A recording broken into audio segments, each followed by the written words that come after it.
Hello, Internet! Sorry for that late start. I was screaming my head off in anger and rage at my life. But you're not here to hear about that. What you're here to hear about is terrible come on, fanfiction. Sneaky. I'm sure they want to hear about how you unfortunately had to work as a male escort to make rent this week. Indeed. They probably do want to hear about that, actually. Speaking of making rent this week, I'm sure Isley does. That's actually a relevant statement for me, right? So, TD Bank has something called automatic bill pay. And what it's supposed to do is these days. automatically pay my bills, including rent, by sending a check to my landlord. Oh. And TD Bank has successfully fucked that up 3 months in a row. Nice.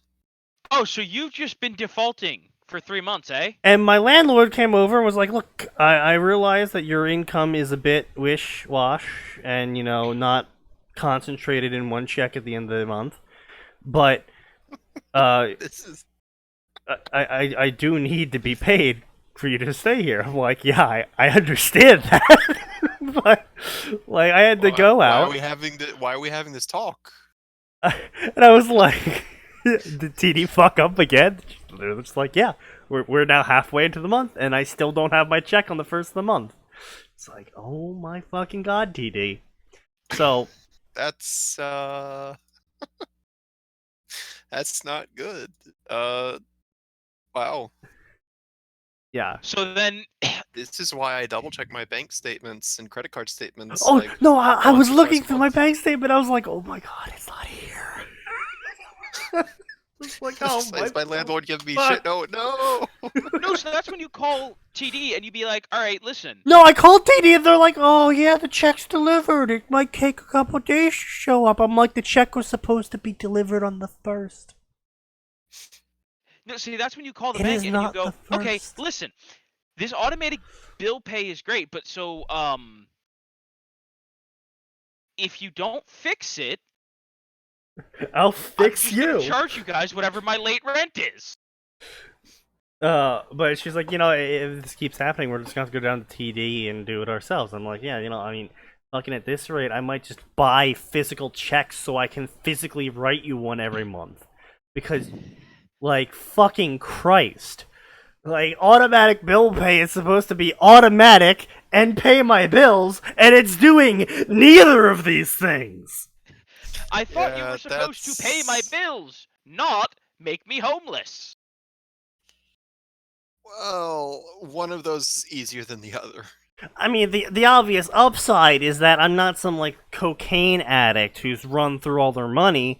So, like, I actually have money in the bank to pay my landlord with, and I went to the bank today, pulled $900 out and paid my landlord today in cash. But it's just like... Looking exactly like a crack addict who had run through most of his money. Yeah, but I actually had the money to pay... Look, just because I folded the 20s in sets of 100 and put them in my back pocket does not mean I do drugs. Sure it does, buddy. I said, it does not mean I do drugs. You're right, it means you got them from the strip club this weekend. I tried Sneaky, but I think Atin ruined the joke slightly. I know. Now here's the real question. Isley, how much would you pay for a lap dance from Sneaky? I don't think Isley's here.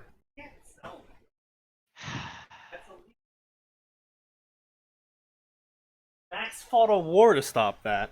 Or start it, or continue it. What? Wait, hang on, what? What 900. lies are you trying to spread this time? Weren't you in the Civil War, Max? No. I thought all Southerners just automatically participated in the Civil War. Yeah. No.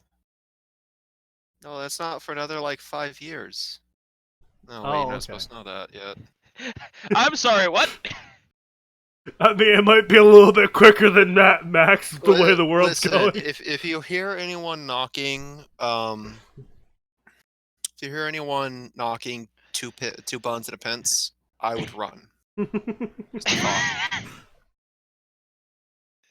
I mean, Oh, listen, I God. should actually be concerned about that because everyone knows the south of Illinois is actually a magically transported part of the actual American South. Okay, Also, I'm starting to think like every northern state, the like south some part of every northern could- state's apparently just the south. like Confederate soldiers just got lost during the march and just planted their roots there. No, but like Max, you've never been to southern Illinois, man. I've never been to southern New It is Jersey or the Vermont fucking either, but Sneaky's told me enough shining. stories to convince me. It is the shining up in there, Max. Yes. The south of PA isn't the south. That's because the entirety of PA is the south, besides Philly. Philly somehow manages to be a modern city. I wouldn't go that far. Okay, a semi-modern city. It's certainly a city. Anyway, that's not the point we're here. No, you're all here for really garbage fan fiction, and I aim to deliver. You don't have to. I have delivered. So, this is by far Sneaky, the most. why are you delivering in the gaming chat? Oh, am I fucking retarded? Absolutely good. Why are you dumbass? Nobody saw that. No one saw anything. The bot saw everything. No, the bot saw nothing. I'll delete the bot too. You can't stop me. I can't, no. 3. Why is my rent $900? Look, Calvin, that's actually really cheap in the U.S. I would say $900 is cheap as shit, man. Especially Like, in yeah, Vermont. sure, I could go down to no, like it's- $600 if I wanted to be in the refugee section. It depends on what state you're in. Like in Alabama, in Tuscaloosa, I rented $400 a month plus an extra $100 to cover utilities, Mhm. and then an extra $80 for my internet. Mm-hmm. So Well, yeah, that's I true would as say, well. then you talk about places like California. we don't talk about California's rent. $3,000 for a bed. I'm not even joking about that either. Do I get anything else? No, you get the bed. Yeah, I was gonna say, don't forget to talk about the fact that Oh, no, Calvin, for $350, you definitely get a tent, and you definitely also get robbed. like, let's be clear here.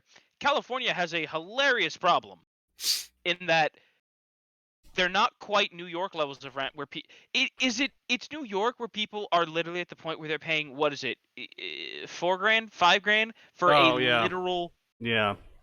like it's like a 4-person room and Yeah. each person gets a fucking loft Yeah. bed. It's Sounds pretty about bad. right? Yeah. Why is my rent $900? I mean, it's really cheap for the area I'm in. Unfortunately, I'm near a Bear in college mind, town. Sneaky Utilities, resides in a whatnot. college town. Yeah. I lived in a college town too, so your argument is literally Liberal. Yeah, but college you're the town. South. Liberal college town. Yeah, liberal socialist college town who voted for Bernie Sanders Who elected Bernie Sanders. Not successfully just voted. in a elected. row. Yeah, it's pretty bad. Honestly, I would love to move to an area like South Dakota or something, but I just need a job. I need a job to do that. Am I paid enough to do it? Yeah, no, I'm making enough money to live up here. No, he's not making enough money. He's starving and destitute. I can't do that. I can't say that, Atin, because I'm also sitting here drinking out of a 2-liter bottle of vodka, which is definitely neither starving nor destitute.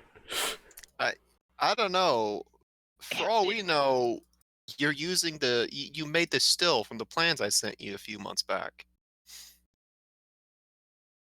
See, you say that, and I can't actually remember if you actually sent me plans or not. He did. That's what makes this joke work so well. Because I know your memory's shitter than mine on most occasions. Because it is entirely possible for you to do that too. Well, the best part is it would be completely unprompted. Like, Sneaky, look what I found. Look how easy this is to make. It's like $50 at Home Depot. I mean, yeah, you also have the chance of it exploding, though. Not if you do it right.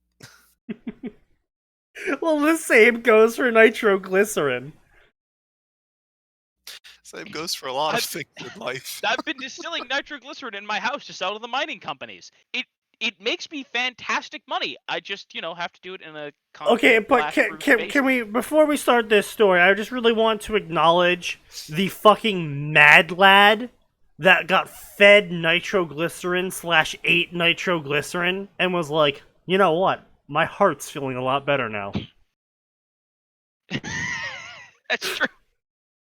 Like, hey, this chemical's highly reactive and explosive. Oh, I wonder what it tastes like. I'm gonna lick this for 30 days. Well, wow, either that my or heart's it was hurting like a lot less. Suicide attempt, right? Yeah, I was gonna say, was he just like, well, my heart's already fucked up. Let's go And out then like he a boss. kaboomed. No, Calvin, actually, surprisingly, once you ingest nitroglycerin, it's both not explosive anymore. Well, I mean, in limited amounts, of course. Obviously, if you don't fully digest the nitroglycerin, you probably would still explode. Jesus Christ, that's a way to kill someone. Force feed them nitroglycerin and then punch them in the stomach.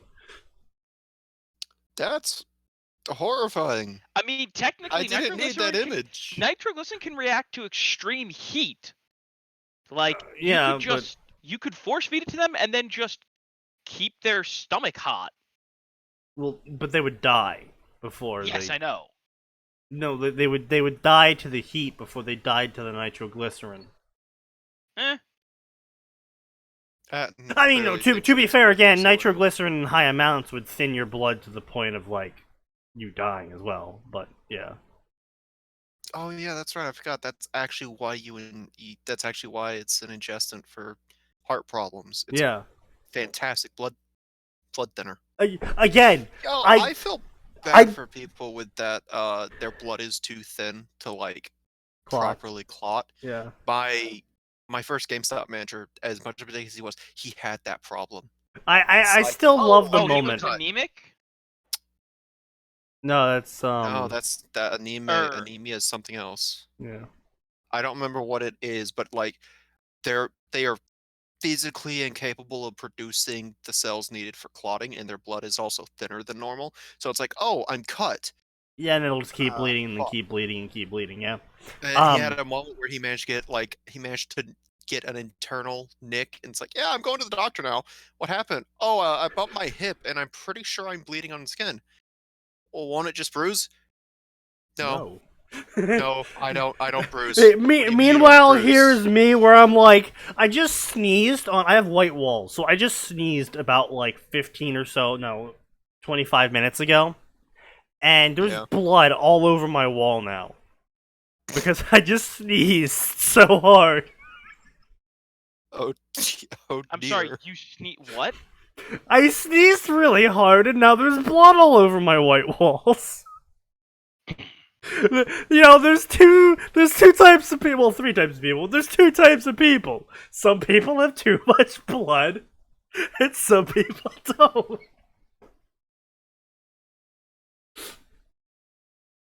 But no, I always love to reference the event that happened in my biochemistry class in college. Oh boy. During my senior year, my chem teacher was like, "Hey, as a final send-off, what's one chemical you guys want to make?" Oh, Jesus Christ, you. And so I raise my hand, and the teacher's like, "Oh God," and then calls on me, and I'm like, nitroglycerin. And she just gives me this flat look of like, are you fucking serious? And then one of the kids goes, why would we make heart medicine? And the teacher and I are just sharing a look of like, that is not what he meant.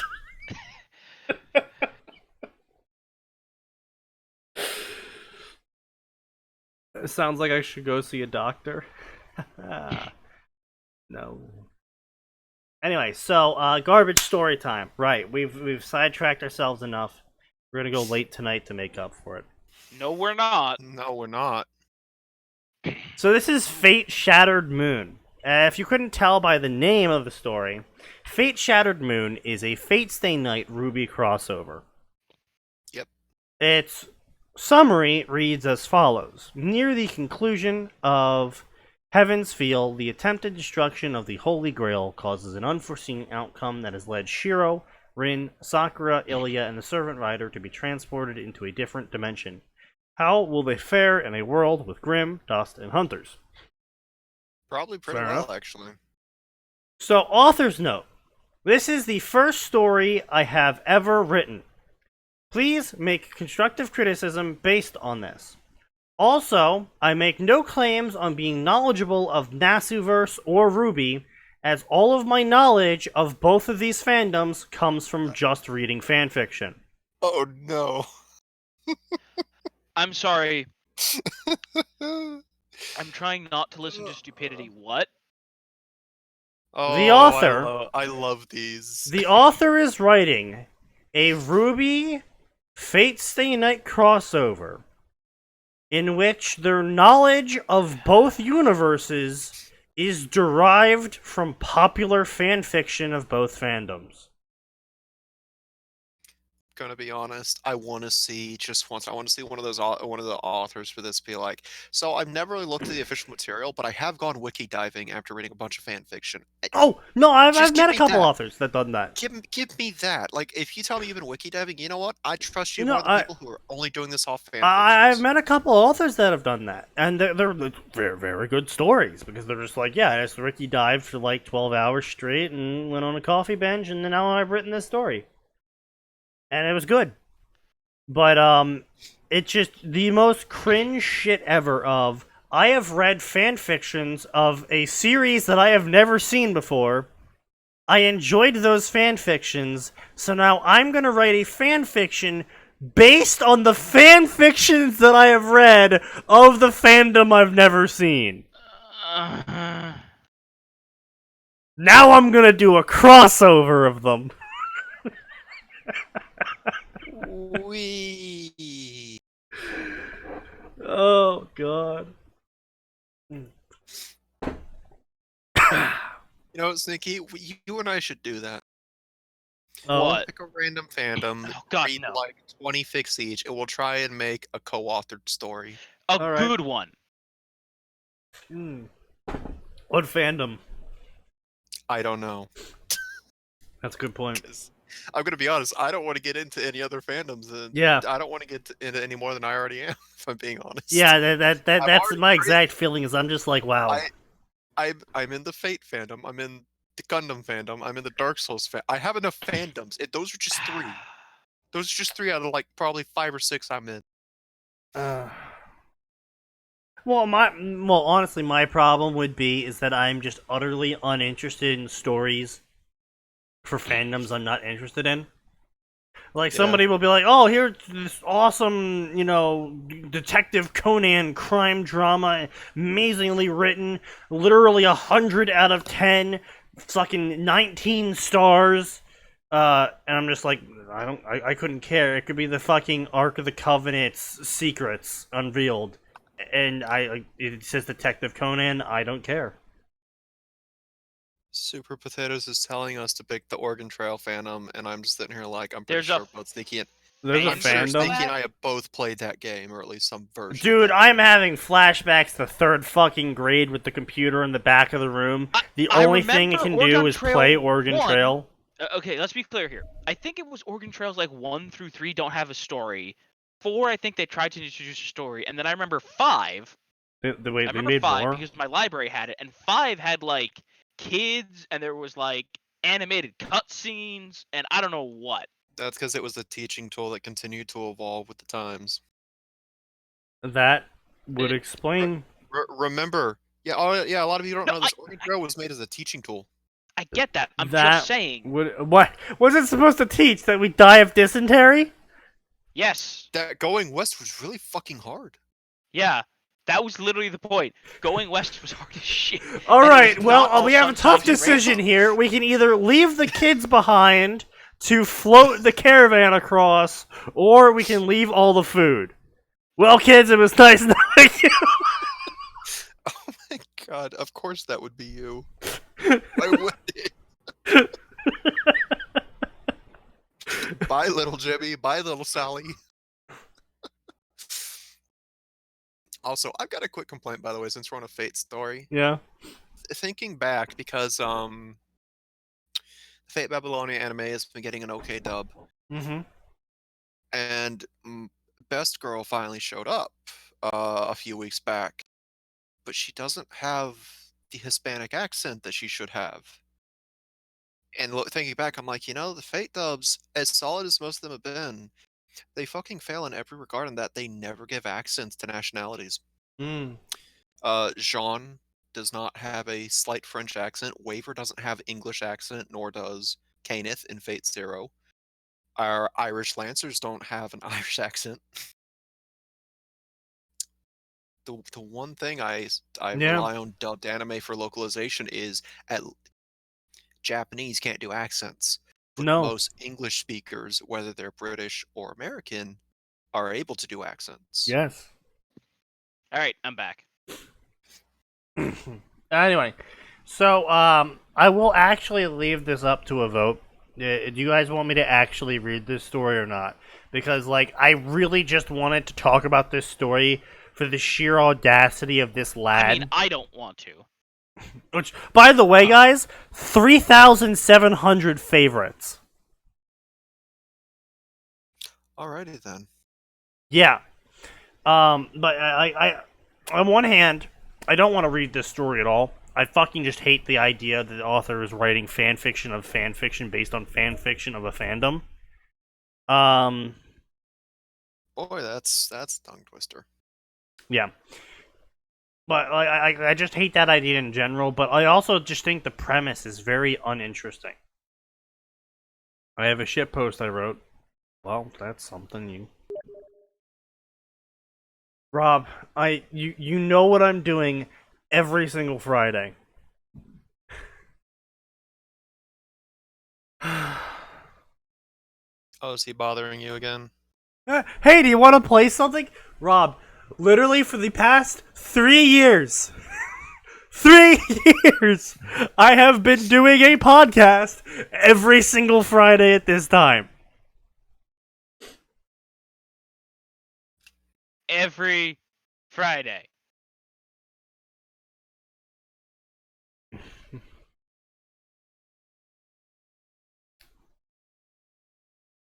But, yeah. I just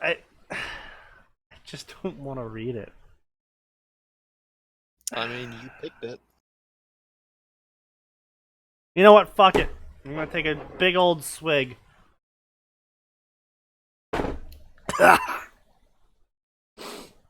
Okay, let's do this.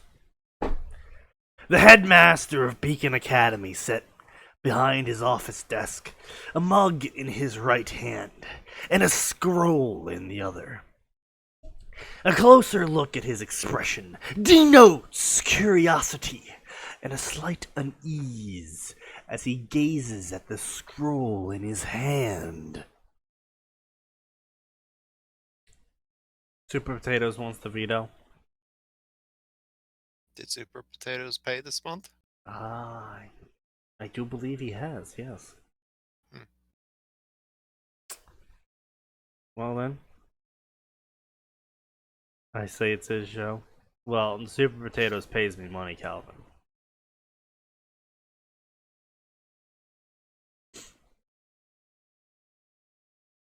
Still looking over the initiation from earlier today, I see.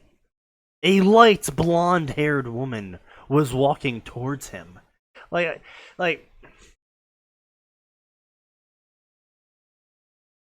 don't understand this. Why would you introduce Glinda as a light blonde-haired woman? I understand that's her physical appearance, but why can't you just say Glinda?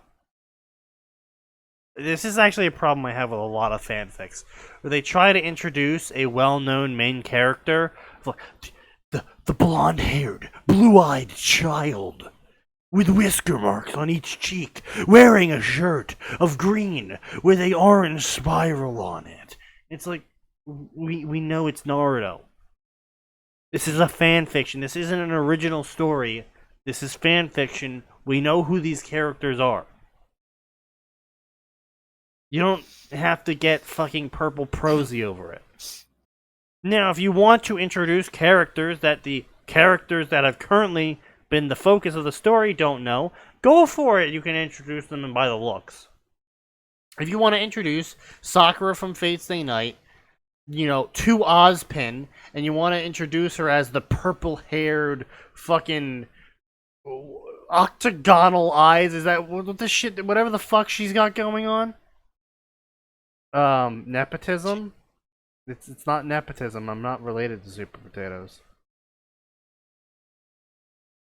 I do it because there's a fair chance that my story might be someone's first introduction to the material. Well, Calvin, see, the thing is I've always held the position of, if you're reading fanfiction of a fandom that you have never interacted with before, you completely deserve all the confusion that comes your way when people reference shit. How do we put this gently? You're stupid and you deserve to be confused. Like, if you've never seen Detective Conan before and you decide, I'm gonna go read a Detective Conan fic, I don't feel like a Detective Conan fic writer should be sitting down and explaining Detective Conan. Just in case somebody is reading their story and has never seen Detective Conan before. Like, that just sounds really silly. It's like it's like if you had drawn a painting. Fucking me. Painted a painting. Using oil paints or something. And you're at the art gallery, and as people approach the painting, art critics, not like your average, person, but like people who are super snobbish about art and like could probably list more art than you could as the artist. And you start explaining how oil painting works to them. It's just like they know how it works. They can probably look at your painting and pick up on inspirations and references that you might have not even known you were putting in.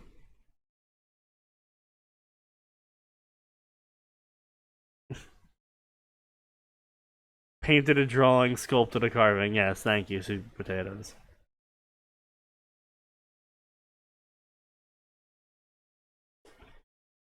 Blah, blah, blah, blah, blah. Narrowed her bright green eyes at the video playing their students' earlier performance. Yes, I am a bit rather concerned at the unexpected amount of surprises that appeared at this year's initiation, Ozpin said to the woman. Why to the woman? Why not to Glinda, his secretary? Like, if you're gonna introduce a character as the light blonde-haired woman, you also have to introduce their name when another character talks to them. Don't just be like, to the woman, and then next paragraph, Glinda Goodwitch has good number of ideas what Headmaster is referring to. It's like, you didn't introduce the fucking character. You just said she is woman with blonde hair. And now suddenly she's a named character. Out of the fucking blue. No one named her, she's just now named. Because, everyone already knew it was fucking Glinda, but you were too fucking retarded to commit to the bit, or avoid the bit. Don't half-ass the bit.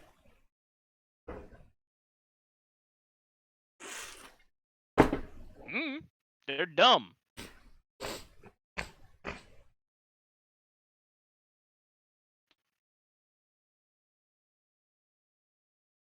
Blah blah blah blah blah blah. Elios Eisenburn.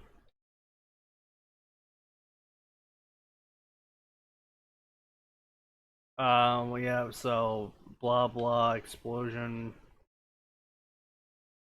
Yeah, honestly, couldn't give a two shit about this chapter at all. I just couldn't be damned. Couldn't be damned at all. Uninterested, absolutely.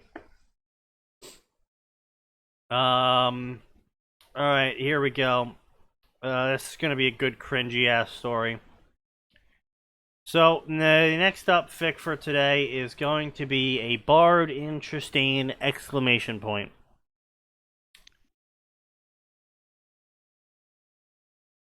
Dungeons and Dragons Familiar of Zero crossover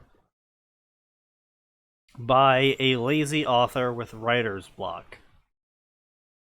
What That's D&D? Like, here's the thing, right?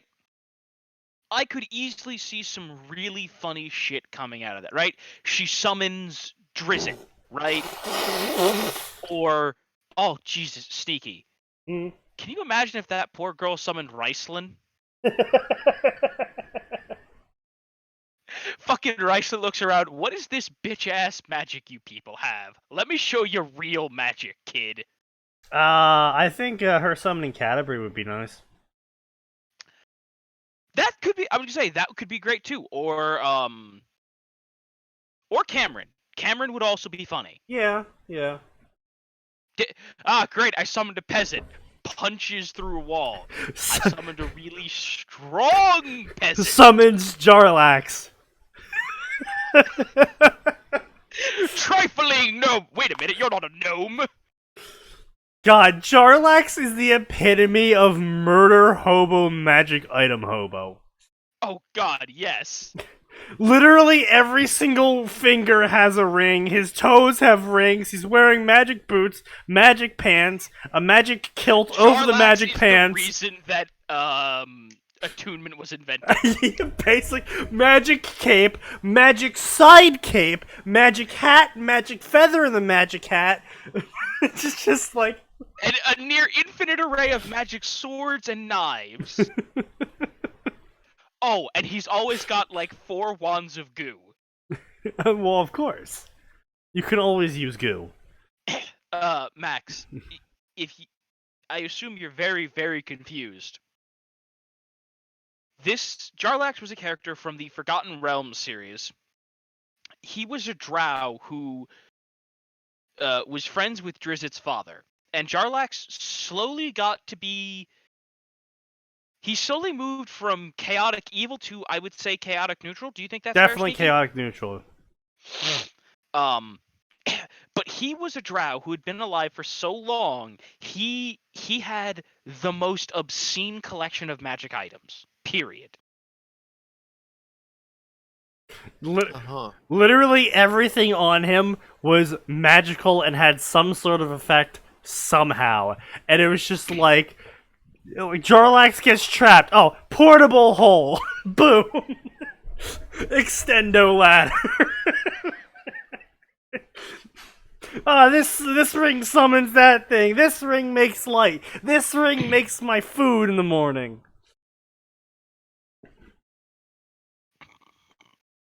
Oh, God. But anyway, so rated M for language and suggestive themes. Oh, after also, all, by the way, Sneaky, when you first said it, I thought you said Jaraxxus, not Jarlax, which is why I made the gnome joke. Can you imagine that one? Literally shows up with trifling gnome. Wait, where am I? She somehow has to find a way to kiss the large red naked demon.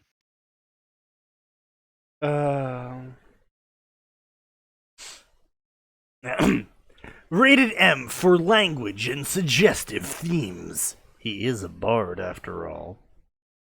A bard who saves a kingdom from a powerful madman is ripped from his home and sent to Tristania. Who's getting summoned?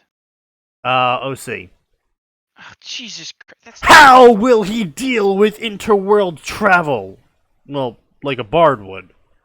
So pretty well. I was gonna say, he'll be like a Kender. Ah, neat. Well, I mean, look, if you're in 3.5 world and you're a bard, like that is your profession, barding. Uh, Ending up in another world is literally just, oh, good, this will make for a great story. That is your 3.5 bard reaction. Yeah. Shit, I can make money off of this one. How will he deal with the nobles? Well, he'll probably scam a decent fair amount of them, maybe lead a peasant revolt against them because it's funny, might sleep with a couple. A couple? I mean, it depends, really. No idea! Wait, really? You don't know how the bard, your personal bard that you have made, you don't know how he will act in your story? Oh no. Oh no. What are you oh knowing? Come on, lad. Takes place in the Critical Role verse Oh, get the fuck out. post 50 years later. I will be ignoring all guest reviews. He has spent his fucking summary like it's a goddamn author's note. Author's note. Sup. Yeah, I know what you're thinking. Fuck's sake, Lob, you making another story. Just reread the Inheritance Cycle and rewrite Homeland already, or post that remake of Tales of Gaming Smith you promised. A year ago. My reply is maybe. Anyway, for the first, I have recently gotten to be able to return to the library and will soon finish reading the Aragon series, and then I'll rewrite Homeland. Probably. As for the Gaming Blacksmith, I rewrote the prologue, and I'm now working on Chapter 1, but I want a beta reader before I post it, because it's my super serious story, and this is my semi-serious story where I'll be experimenting with the writing methods to use in my serious story to help expedite the writing process. Pedro, you have no power here, Pedro. Not unless you pay us. Now, why am I writing this much in an author's note aside from what I've told you above? Well, the reason why I'm writing all of this is because inspiration hit me and I just had to do more than a one-shot. Besides, I've written a lot of stories. It's in the name, people. I don't lie to you. I'm a lazy writer who has writer's block. Also, as you guessed, this is a familiar of Zero about a D&D character. Who should summon him but Luis, the violent pink midget who is Tsundere? Wait, who should summon him? Wait, this is an actual poll? Or maybe it should be Henrietta, who I say I like much more as a character. I fucking hate Henrietta. Henrietta's a bitch. I like Durf and Colbert more, but they can't summon people. On one hand, I like using Luis to summon my D&D bard because it makes the story simpler. Yeah, because Luis is the specific person capable of summoning. He summons, he brands, fight Gucci, gets defensive, saves Siesta, fight Forquet, etc. Literally, you want Luis to summon your bard so he can precisely reenact cannon rails as a 3.5 bard? Or 5e bard? Like, as long as maybe if it's a 4e bard, I could see reenacting cannon rails, because 4e bards were garbage. But even 5e bards are somewhat useful. Mm. Blah blah, canon, which would let me drop chapters as I rewatch the anime, and I would be able to just rewrite the anime with my D&D bard. On the other hand, Henrietta is a good choice because I can do a mostly original, because nothing is original these days. Nothing was ever original, fucking piece of shit. Original storyline that's linear to the FOZ plot. Yeah, because Henrietta would act the exact same way she does in canon FOZ if she had summoned a human and or alternative race. And not only that, but also a bard from D&D. Who, by the way, wouldn't have their magic interfered with. Because bards, unlike every other class, besides maybe druids, but even then druids are like the whole connection to nature thing, and maybe nature doesn't have a connection to be had in this world, but bards are the only class that would not have a problem dimensional hopping outside of the D&D planes. Psionics. Are they really a caster class, though? I mean, they don't fit anywhere else. That's fair.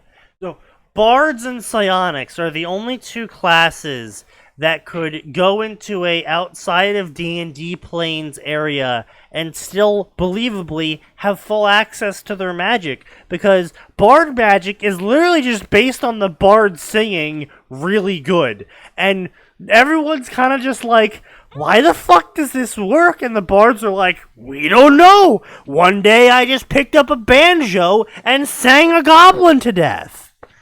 Yeah, warlocks maybe, depending on the warlock. Well, so the problem with warlocks is their power is derived from a pact they made, and if you go outside the D&D planes, it's sort of, it's like, it's a very iffy thing. It's the same thing for wizards, because wizards get their power from the realm of magic, and that's a D&D plane. And sorcerers get their power from the realm of magic, but there's an innate connection to it. Druids get their power from nature. Give Cthulhu a hand job once every 6 weeks or something. And their mother, their great grandmother fucked a dragon or something along the way. We don't know. Most and the clerics and paladins, they might get cut off from their gods. It's the same problem for fiends, as they might get cut off from their patron. You would have to somehow. When you're doing a D&D crossover, it's actually kind of hard because you would have to incorporate unless you want to be limited, of course. But you would have to incorporate the world the D&D character gets sent to into D&D, but somehow also not have D&D affect that world. Yeah, because the problem is once you start connecting the planes, right? Now, here's the thing, right? There's a chance you could go like, oh, this was a plane, like, here's the thing. You could do something like, oh, Vermeer, whatever. Vermeer, yeah. Vermeer got tired of all the D&D deities messing up an entire planet, and so he used void magic to lock them off. Okay, and then Luis unintentionally opened that back up by summoning someone. Right, and that unintentionally breaks, the lock, or the seal, weakens the the lock, or creates a hole. Yeah, no, I get your idea with that. Yeah, you could do something with it. Now, I would say that's actually a story I'm reading right now. It's a Heroes of Might and Magic Familiar Zero crossover. Heroes of Might and Magic 5, I believe it was. Yeah. Luis summons a Hydra. From Might and Magic. And it's this whole thing where Premier locked Halgankia off from the Might and Magic verse of Asha. And now that Luis has cracked this lock, basically. The gods of might and magic are now capable of progressively, in greater amounts, manifesting their abilities into Halgankia, and Luis and crew now have to race against the clock to prevent the god of destruction and chaos from manifesting himself into the world, because the protections against the god of chaos and destruction only went to the might and magic verse because the premier verse was locked off from it. And so now they have to figure out a way of stopping him from manifesting into their verse. Yeah, I would say, and as much as I don't want to see it, at least something like Magic the Gathering would make much more sense. I like Magic the Gathering in terms of crossover potential, because it's one of those stories. It's like Worm, it's like Familiar of Zero. It's one of those stories where it is completely believable for a planeswalker to just end up in X series, and no one's ever been affected by planeswalking in this series before. No one's ever heard of planeswalking or MTG in general before. Because guess what? They do that all. Because that can just happen in planeswalking canon, so it's completely believable for it to happen in fanfiction. Right? Like, I wasn't paying attention, or I wanted to go exploring, and I found this place. Yep.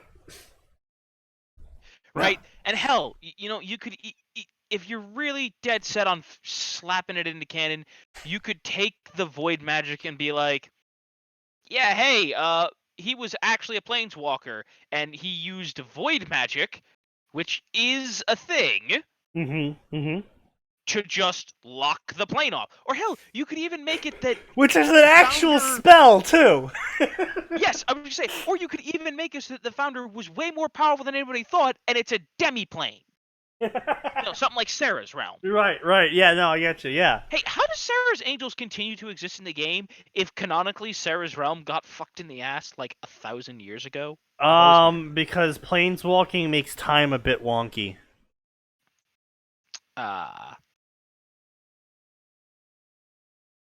He could also use Cage Sun. Yeah, exactly, Super Potatoes. Exactly. But that's sort of like, there's so many ways to do this, and it's one of the things to talk about with fanfiction where you actually really gotta think about it.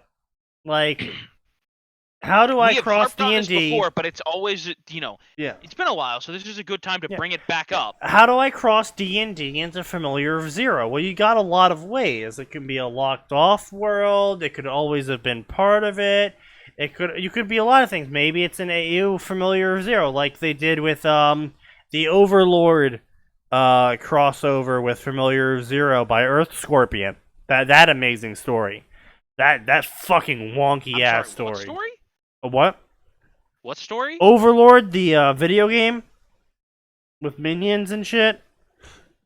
Yep. Evil always finds a way. Yeah, that crossed over with Familiar of Zero, and Earth Scorpion, the author, it wrote this fucking massive story. Very, very good. I would say at least an 8 out of 10. Where it's a massive AU of Familiar of Zero, as if Overlord, the game, had always existed canonically, and not the game itself, but like minions existing and demons existing. Basically, he took the Overlord game and how they parodied a lot of shit in that game. Like, they made fun of the heroes and made them all fat villains and shit like that. And, everyone was really campy and shit. Like, they took that and then made an AU Familiar of Zeroverse with it. And, Scaron, the leader of Fairies Inn, is actually a demon lord of the Hell Plane. And a bunch of fucking wild, hilarious shit. God, it was an amazing story. He explains it very well. He introduces all of the AU elements very well. It is exceptionally a good story. And you know that takes a lot of work though, and you know you as a fan fiction author probably want to go with the least amount of work possible because you're writing fan fiction, not an original story. So you know you want easier shit like you know as you said earlier, Premiere was just really strong and locked off the plane, and now suddenly Luis poked a hole in the balloon. Yeah, but anyway, there's 100 ways you can make this work better, even if you Yeah. were insisting on using some, right? And here's the thing, right? For as much as Matt Mercer's done to help spread the game, right? And I'll give him credit. His setting's canon now. Oh, is it? Yes. Well, it's a little bit weird. So, D&D released an official supplement called The Explorer's Guide to Wildmount. Wildmount is part of his world, right? Mm-hmm. And it's not like we kind of cheekily named it the same thing. No, it's the same thing, and Mercer did the work. But they only canonized one. Presumably the rest of it's all canon. There just isn't a book on it yet, right? But yeah, so he is officially in D&D canon now. Mm-hmm. So, he is technically officially all his characters are officially canon, all that shit. Right? But take real characters. Take real written characters Right. with a bunch of consistent backstory. Right. Don't make an OC. Well, no, I've read OC D&D character stories before, and yes, 9 out of 10 are going to be awful. Occasionally, you do get the non-murder hobo, I'm past level 20 post-campaign that no one else knows about OC that is like, you know, pretty well written, it's got a solid backstory, all that fun, enjoyable stuff that makes them an interesting read without making the story itself seem nonsensical. Like that's actually one problem I have with the current D&D OC story I'm reading, crossover with Familiar Zero. Basically, a level 20 something wizard post, you know, all the campaigns that the author has run, sees a portal pop up in front of him. It's glowing green, and he's like, "That's fucking weird. Hey, magical minions, just keep doing all the shit I've programmed you to do. I'm gonna go be really stupid for a second and investigate this portal because I want another adventure." And like literally, that's like what he said. It was like, "I'm gonna go be stupid as hell. Like I know what I'm doing is completely retarded, but I really am bored and I want an adventure. So I'm just gonna go through this portal and see what happens." Here's the thing. That's okay if you're like, that's a good way to work it with the level 20 post campaign adventurer, right? Right. And also, let's be real. Hmm. Honestly, you don't need to take someone to level 20 to do that. You can take someone to level 10 and do that. Yeah, level 10 is Like, pretty high. Let's be clear. On the D&D scale, first of all, I forget what it was, but they said that most campaigns don't make it past level 6, 7. Yeah, most adventurers, quote unquote, you'll ever see are going to be around level 5. The ones that like save the whole world, those guys are around 10 to 15. Well, no, I was going to say the average adventurer is like 5. The ones who like save kingdoms / found kingdoms or destroy them, Oh, like 10. yeah, that's like 10. Because, like, 20 and 3.5 was literally, I can probably fight a god. Not win, but probably fight a god. Well, it depends on what you are. Yeah. Like, let's be clear here. Riceland was obviously a level 20 wizard, and he almost won. Yes, that is, yes. And in fact, he stopped because he's like, shit, if I win, it goes really bad for me. Yeah. But that's not the focus here. The focus here is that the author, Idiot's OC D&D bard. yeah, this idiot made an OC D&D bard, and he doesn't even do anything original with it either.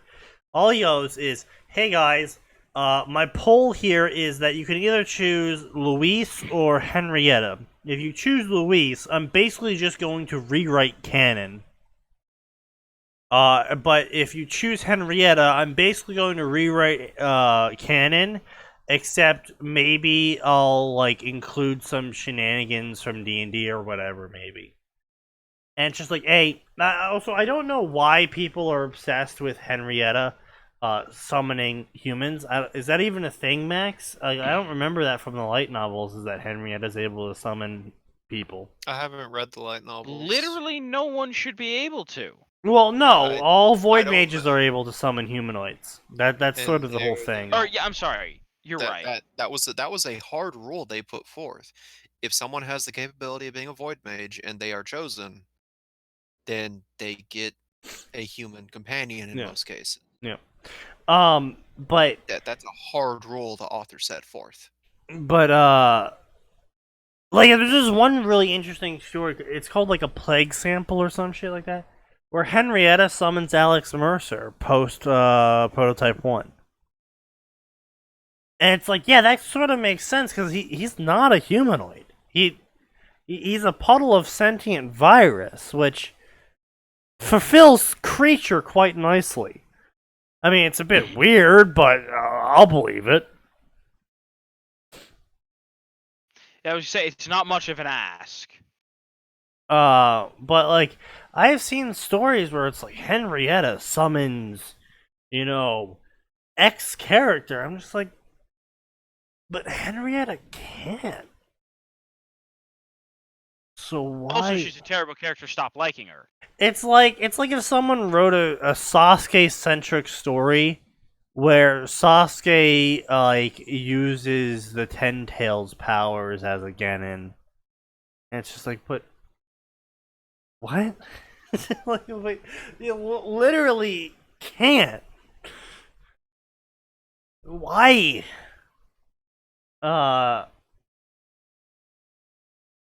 But I will say there is another Henrietta story I'm very interested in. I'm very sad that this Henrietta story is dead. Henrietta, when she goes to sleep, she ends up in Call of Duty 4 campaign. I'm sorry, she what? When Henrietta goes to sleep, she ends up in the Call of Duty 4 campaign as the player character. And it plays like it's a mission in the Call of Duty single player. It's like not like it's a real world thing, but like when she dies, she respawns at checkpoints, and all of the NPCs don't react to anything she says, and they all have scripted dialogue, and when the ultimate torture there. And when she leaves the dream, this was the big reveal at like chapter 3 or something. When she leaves the dream because she just finished the first mission, she wakes up and finds herself holding a Glock and an MP5. Ah. And the premise of the story is basically Henrietta gets thrown into Call of Duty 4 and has to shoot all the people you shoot in Call of Duty 4. And whenever she fails or loses a mission, she has to restart at a checkpoint and shoot them all again and again and again and again until she finishes the mission. And then when she finishes the mission, she'll wake up for the night. and we'll wake up for the day or whatever. And so it's just a progressively more U.S. Marine turned soldier Henrietta that gets access to U.S. military technology into the Halgankia universe. And it was a really amusing story. Because, like, Henrietta starts concealing the NP5 underneath her dress and shit. It was a great story.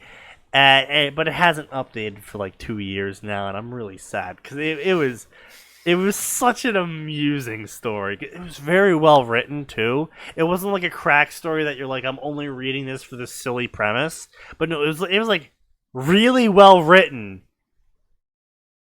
but also cocaine crack.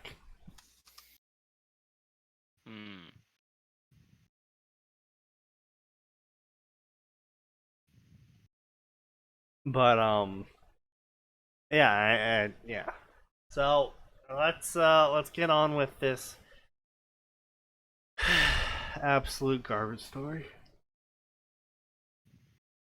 Third person omniscient. The townsfolk were singing songs and dancing with the utmost capitalized jubilation within the streets while bands played music. Well, some danced, others drank and flirted with whoever caught their fancy. Male and female alike, we are an inclusive, diverse group here. While others seemed sad or just happy to watch over the festivities. One such person was an older human who sat alone at a table, singing along half-heartedly. Really, that doesn't sound like a bard at all. Yeah. Hair as brown as mud with numerous veins of gray hair. I've never heard of gray hair be referred to as veins of gray hair. I've heard people call it a shock of gray hair. A slight salt and peppering. I've heard of, silver at the temples. Yeah, I've heard a aging. I've heard a lot of ways to refer to a progressively increased amount of gray hair. I've never heard it be called veins of gray hair. Yeah, streaks of gray. Yeah. I never heard of veins of gray hair. That's very odd. His eyes are a lifeless and dull green, with a massive scar going through his right eye. See, now, as much as I love the scar cosmetic in almost every game that lets me do it, because, it's a reference to the fact that my left eye doesn't work. I really don't get the whole, in fantasy, especially with fantasy magic, where it's like, oh yeah, they have a massive fucking scar going through where their eye is, but their eye works perfectly fine because it was like healed with magic or whatever, but for some reason the scar is still there. It's like, okay, yeah, wow. Oh boy. Familiar of 0 times Call of Duty wields 3 results, and none of them are what you described. No, Pedro, this is not on fanfiction.net. As far as I know, it was only ever posted to space battles.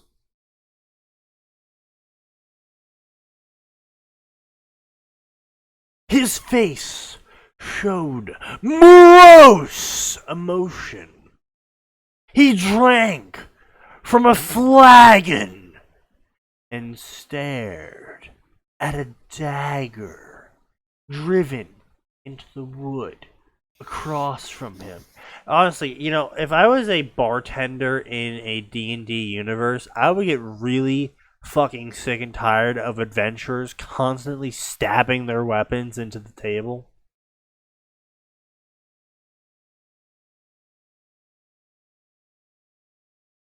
Like, the fucking rogues always doing the knife dance. It's like, stop stabbing my table, you little shit! I know you're not gonna pay for it. You're gonna fucking rob me in the middle of the night if I make you pay for it. Fucking chaotic neutral rogues.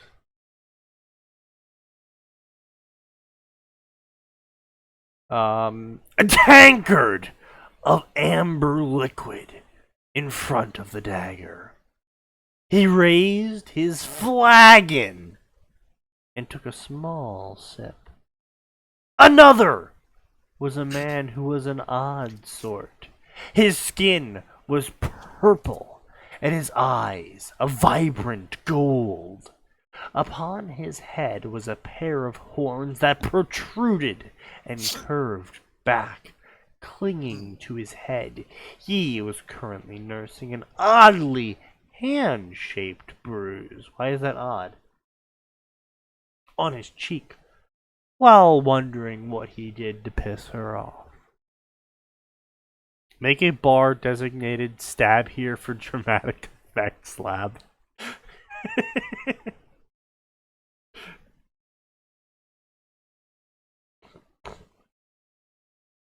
Her being a drow on the surface. Okay. Who had a sword on her hip, even during times of celebration. Okay, so this is actually another thing that apparently I can't even blame Hollywood on this one. Apparently people are just dumb as hell. But yeah, in the medieval times, people who owned swords typically took them everywhere. Like, people were armed in the medieval times because they needed them. It was a big problem in cities. It was really funny actually in cities is that medieval time cities actually tried to do what current modern daytime cities do with the whole gun control thing, except in medieval cities it was like length of sword. Your sword cannot be longer than X length, and you cannot have a dagger of longer than X length, and you cannot use a cloak around your arm, and you cannot use a buckler, because if you use a buckler, you're more likely to get into fights, so therefore bucklers are illegal, because if we make bucklers illegal, that will prevent people from getting into fights. The bartender is secretly a level 7 fighter. Yeah, exactly. But like people were armed. That was the thing. So it's not weird for someone to be wearing a sword while in a celebration in a city. Especially a bar. It's not weird. Apparently we've lost both Atin and Max. I will have to entertain you all by myself. I just have nothing to add currently. Anyway. So, her hair is silvery, like all drow. And her skin is also drow-like a drow, because she's a drow. And her elvish features were elvish and beautiful, because she was an elf. Mm-hmm.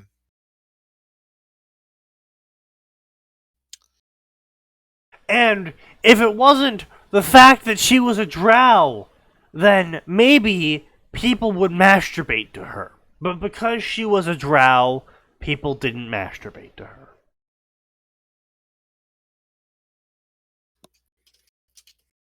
But, however, as beautiful as this drow was in the human settlement, she was decidedly quite normal and standard among elves. sitting with some others. For example, a halfling might be sitting with him, whose hair was in pigtails, who laughed as she drank joyously with a few others, unnamed others, but she definitely was laughing and drinking with them. Who was also sitting with other people while she was sitting with other people, who are the other people that aren't the other people that were previously first mentioned. Can you make that any more confusing? I don't know. I could ask the author, but I'm certain they won't respond. Are drows an underground race? Yes. In the Forgotten Realms, Drizzt is like the first drow on the surface in several centuries. Sneaky, the COD FOZ story you mentioned, updated April of last year. Oh, so you found it. Well, congratulations, first off. Second off, yeah, but it's dead. Like, check when the previous chapter came out. It's pretty much dead.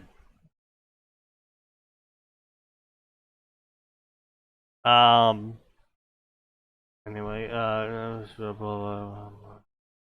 toothy grin, a mile wide, eyes glistened with tears from laughing,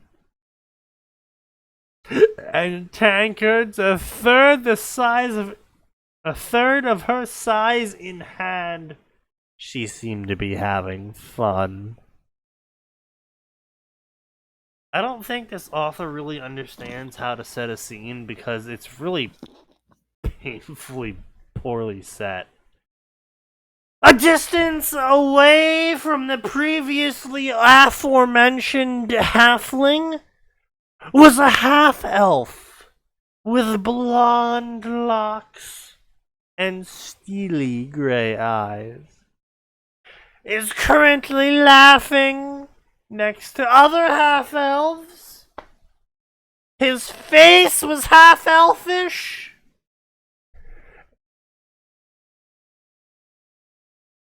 But somewhat more elfish than half-elfish, but more than less than human. One was taller. Who am I referring to? I, the author, don't even know who I am talking about anymore. I honestly don't even know who's talking anymore. Because There are a lot of descriptions going on. Yeah, it's just a distance away. There was a half elf and two other elves, and then it's just like new paragraph, and one of the elves was fucking swole as shit. Goddamn! Just imagine the mountain, except he's an elf now.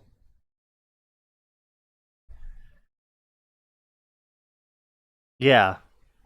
Chapters April 2019, and then May 2018, and then September 27th. Yeah, he literally updates like once a year during April-ish. The story is dead. A story that updates once a year with a 5K word chapter is effectively dead. It's not going anywhere. It's never going to do anything. It's never going to accomplish anything. Sneaky, you're hitting a little close to home. I know, Max. I'm drunk.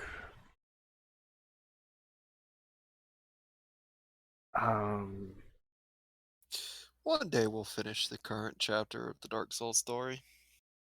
Did you know I actually released my worm story? I didn't. I know you said you were close to. You said you were close to releasing it. Yeah, no, I finished it up. I cleaned it up.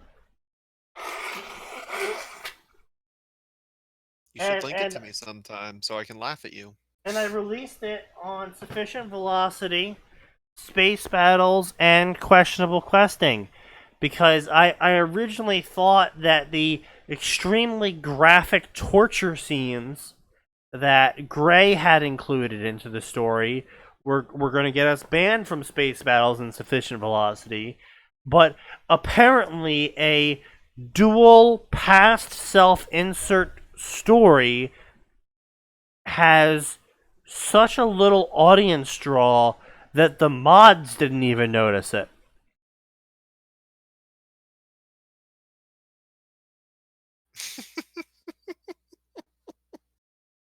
Oh my god. Link me your story when you remember.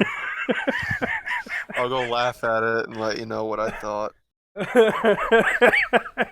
You know what? Just for shits and giggles, I'll link it right now.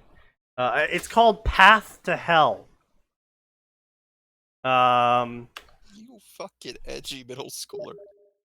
Well, no. See, the thing is that for I'm gonna have every single chapter be a 2011 or earlier.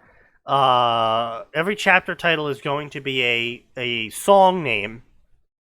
From the bands that I listen to, and that's like, My Chemical Romance and Green Day and shit. So yeah, they're gonna be really edgy chapter names. It's gonna be a very edgy story because 2011 me, as you well remember, Max, was exceedingly violent and edgy. No, you weren't edgy, you were cringy. There's a difference. You know what? I'll give you that. I was pretty cringy. But yeah, so you know what? Let's just chapter 0 pilot episode. I'll just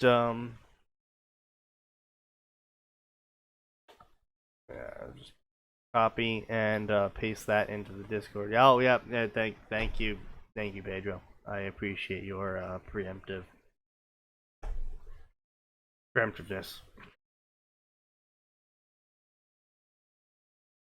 So you did manage to nab some other poor suckers to replace me and Atin for this story idea. No, well, honestly, I was actually originally the story plan was to be me alone. And as I was describing the story to Cruel Rune, he was like, "Oh man, I should get in on this." I was like, "Well, okay, I apparently write better when I'm doing a co-op story," so I was like, "Fuck it, fine." That's because there's someone to reset your word count every time. Yes, pretty That, much. or you piggyback off them and you just handle dialogue. Mm-hmm. You work better in a team, as much of a horrible team player as you are in other things. It's really weird. I work better in a team, but I fucking hate people.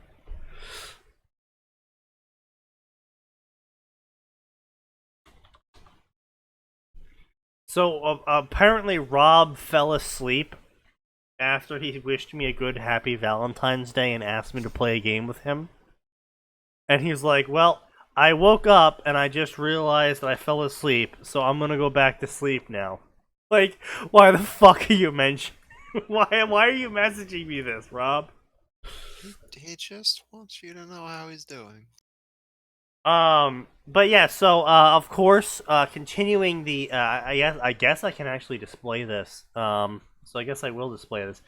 Of course, continuing this is a Path to Hell was not the original name. The original name of the story was Simple Merchant, because the original point of the story was going to be just basically me doing me things.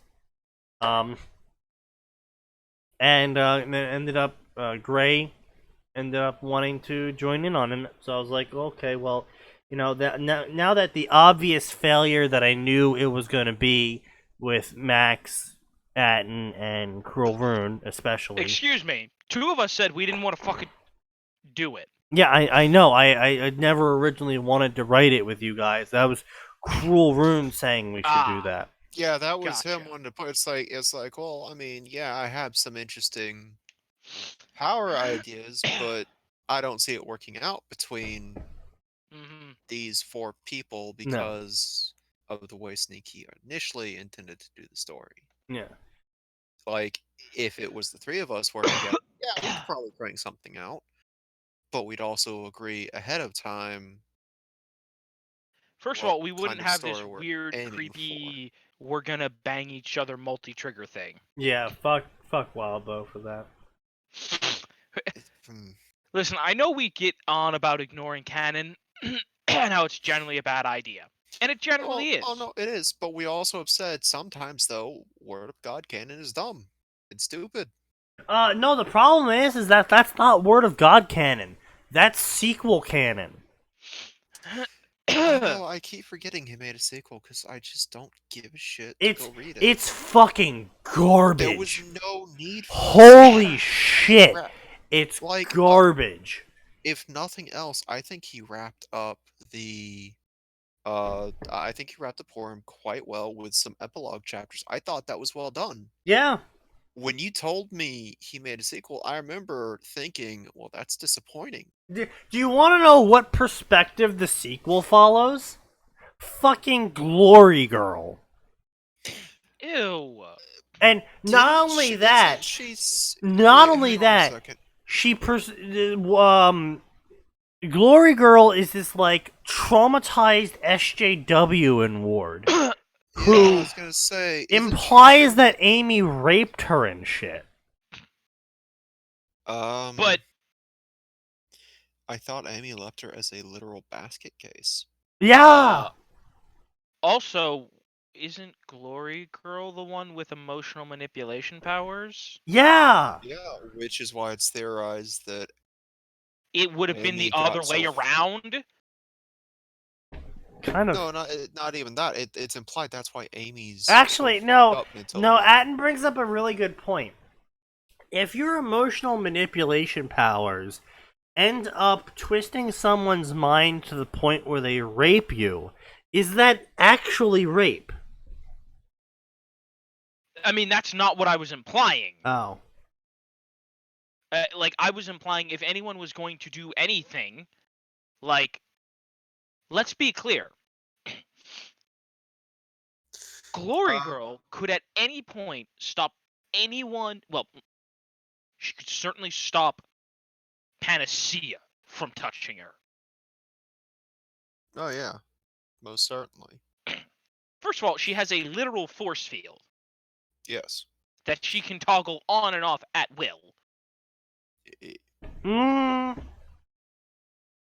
I think it's a constant passive in the same way that her emotional manipulation is a constant passive. Gotcha. So it's even dumber than I thought in terms of her being grabbed in any way she doesn't feel like. Could she turn it off? No. As far as I'm aware, when it came to Glory Girl's powers, she couldn't turn off the emotional manipulation, but she could significantly reduce it. She could turn it down, but it didn't like, she could put it at, like, 1. Yeah.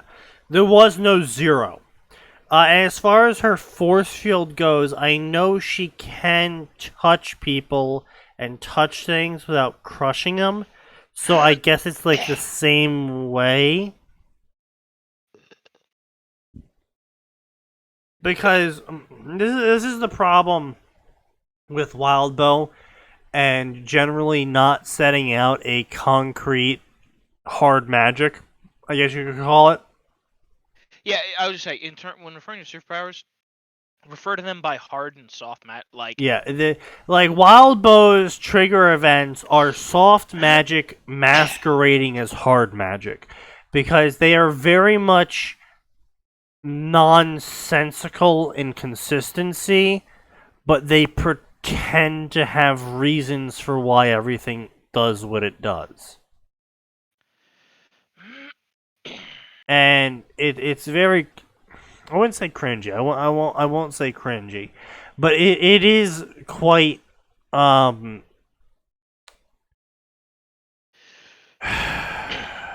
painful when I see Wildbow try and justify certain things. Like, oh, the powers work this way, except that contradicts his previous statement saying the powers work that way. And it's not even word of God moments. It's like in the story itself, it's like Victoria's got a passive shield around her at all times that even prevents people from touching her. And that's why she has super strength, because reasons and shields and stuff. It's like, okay, but then Amy touches her anyway and is like, doesn't even need to break her shield. Amy just touches her and changes her biology and makes her temporarily like be in love with her. And it's like, okay, but didn't she have a shield that prevented that? It's like, literally yeah, prevents you but from not touching her. now. Also, she had a boyfriend that they did imply intimacy with.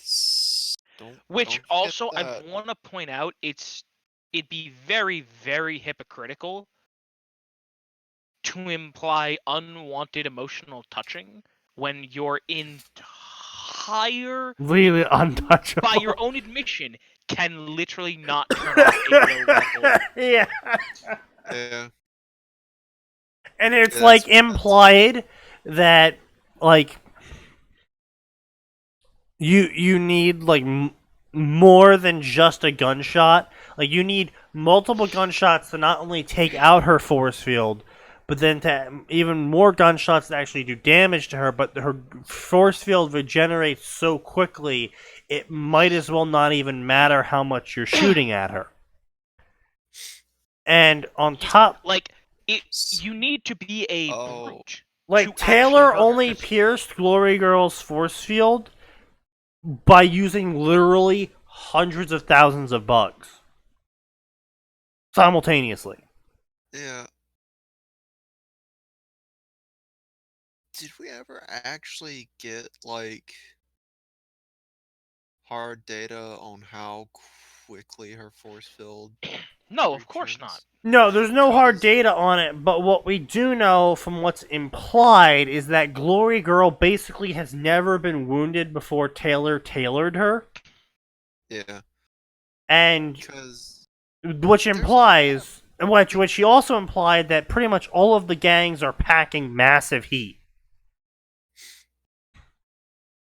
yeah, but I'm just thinking that there are enough Tinkers in Brockton Bay that surely someone would be like, oh yeah, so I made a rapid fire thing that just fires. I made a like, Spartan around laser. Also, by the way, did you guys you guys know FromSoft's robo game Daemon X Machina, right, on the Switch? I mean, I know about it. Did you know it released on Steam yesterday? Really? What? Yeah, it's on PC. I didn't see anything about that, and if I'd known, I'd have used my free Nintendo gift card on a different game instead of Daemon X Machina. I would have waited for the Steam release. Yeah. Um, I'm super glad. I bought the demo and I was like, this is kind of cool, but I'm just not gonna spend money on it. yeah, pretty much same And opinion. now it's on PC. Yeah, So now you could just wait for a Steam sale. exactly.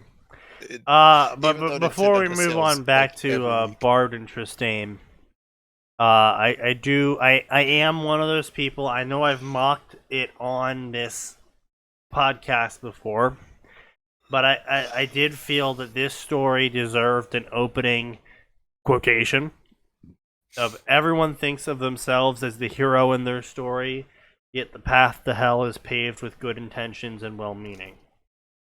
Kind of sets the entire tone of the story. I executed it fairly poorly, all things considered, but fuck it. I've committed to this. We're going to be following this first chapter up with effectively an interlude chapter, because we've been doing a lot of dice rolls in the server I'm writing this in. A lot of dice rolls. I mean, Hey, like, Max, speaking of dice rolls, this entire scenario that happens in the next chapter is 100% dice rolls. Like, we dice rolled to see if anyone finds what set off the scenario, and then we dice rolled to see if they called it in or just rushed ahead, and then we dice rolled to see how many people there were involved on each side, and then we dice rolled what kind of weapons they had, and we dice rolled the time they were doing it at, and we dice rolled the attacks, we dice rolled the deaths, we dice we fucking dice rolled this entire scenario. Yeah, I'll be honest. I've been tempted to try and do like an original fiction using a dice roll system, just because it's such an easy system. I mean, I could think of actually a pretty decent name. You know, a play on words of Julius Caesar's "The Die Has Been Cast." That would be a pretty decent title for such a story. Yeah. You know what? I would love for it to come out that the author behind Goblin Slayer does rolls for every action scene. Because the whole point is that it's a fantasy based on D&D rules, and the gods are literally throwing dice. And then Goblin Slayer comes along and just kicks the dice off the table like, no, fuck you. Fuck you! I'm killing goblins. My absolute favorite thing was when I was like, "Oh yeah, so the guy clearly is taking inspiration from D&D, old school 3.5 D&D, Yeah, the good yeah. stuff, right?" It's like, what can the mages do? They can do like 2 spells a day, right? Like, 3 spells a day means you've got it's what, like an 18-int wizard. Well, no, it could also be a wizard with a racial feat or, a lot of various things. Yeah. But, it's like, right? That's it. But I was like, oh yeah, these are all pretty normal. But I lost it when we got to the Beholder. And you could tell the author was trying every way he possibly could to say Beholder without violating copyright and getting Wizards of the Coast in. Yes, yeah. The moment the light novel got to that part, I'm sitting there, I'm like, this is a Beholder. Oh yeah, no, everybody knew it was a Beholder. Everybody knew it was a Beholder. Yeah. But he's trying super hard not to say Beholder. I really enjoy that like it's one of those things where it's like, yeah, the anime is much worse because I just think they gave it to the wrong studio, because the studio, you remember how people judged it based on its first episode? Sure. And they didn't go past that because for some reason they made the women like the center of the shots for stuff. It's like, okay, this is borderline fetishizing what's happening here. So I can't blame people for having stuck their nose up at it. It was uncomfortable, and not in the way that the author intended those scenes to be. Yeah, and I think the author has some kind of pissing fetish. I really do. That's I want to say no, but you can't. It's something with the Japanese. They got some really weird mainstream fetishes. They've all got something weird about them. They're the Empire of the Golden Sun. That means they like the golden showers. That's not. Yes, I know that's not it, Max. You're off your game tonight. Are you making up for Nose? That's right. I've inherited his stupidity for the day. Like, God help me. I've defended some of the dumb shit he said before, but he's bad at line delivery. Is it that spick mod? The fact that he didn't understand why that was just. I'm sorry. What? What did I? Tuesday. Oh, yes. Dumb shit he said, and that one. He was upset I at us. I tried really hard to blank that one out. Like I was like, I can't believe he's upset that we're giving him shit throwing out a slur. I think all he the spent time. a little bit too much time on 4chan. Yeah. We should But find a Goblin Slayer story anyway, someday so we so can just cry. the author literally used ice-y to describe a color of blue in this story that we have been reading for like the past hour. Because we keep getting sidetracked because of how awful this story is. Oh, this is only the second story, isn't it? Yeah. Because the first one we didn't. The first one you got a little bit way through and it's like, nope, done. Yeah, the first one I just got And fucking this bored one so of, man. far is nothing but descriptions. Yeah, so far this story has literally done nothing besides hop from character to character that are arbitrary. Like, we don't even know that they're a party. Like, if he had started this whole introduction sequence by going with like the famous party that the famous troop that set this party in the town off were scattered among the inhabitants of the village.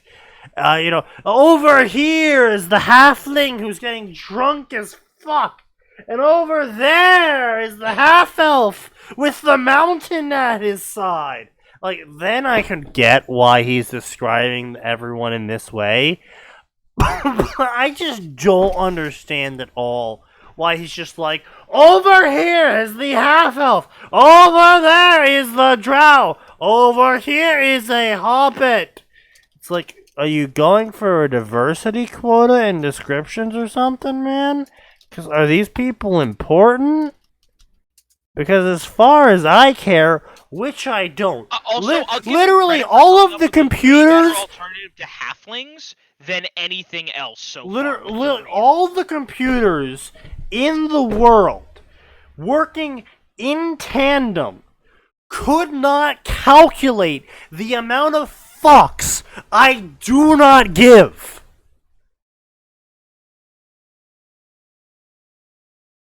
What if they tried really hard? Yeah, I know, honestly. I know.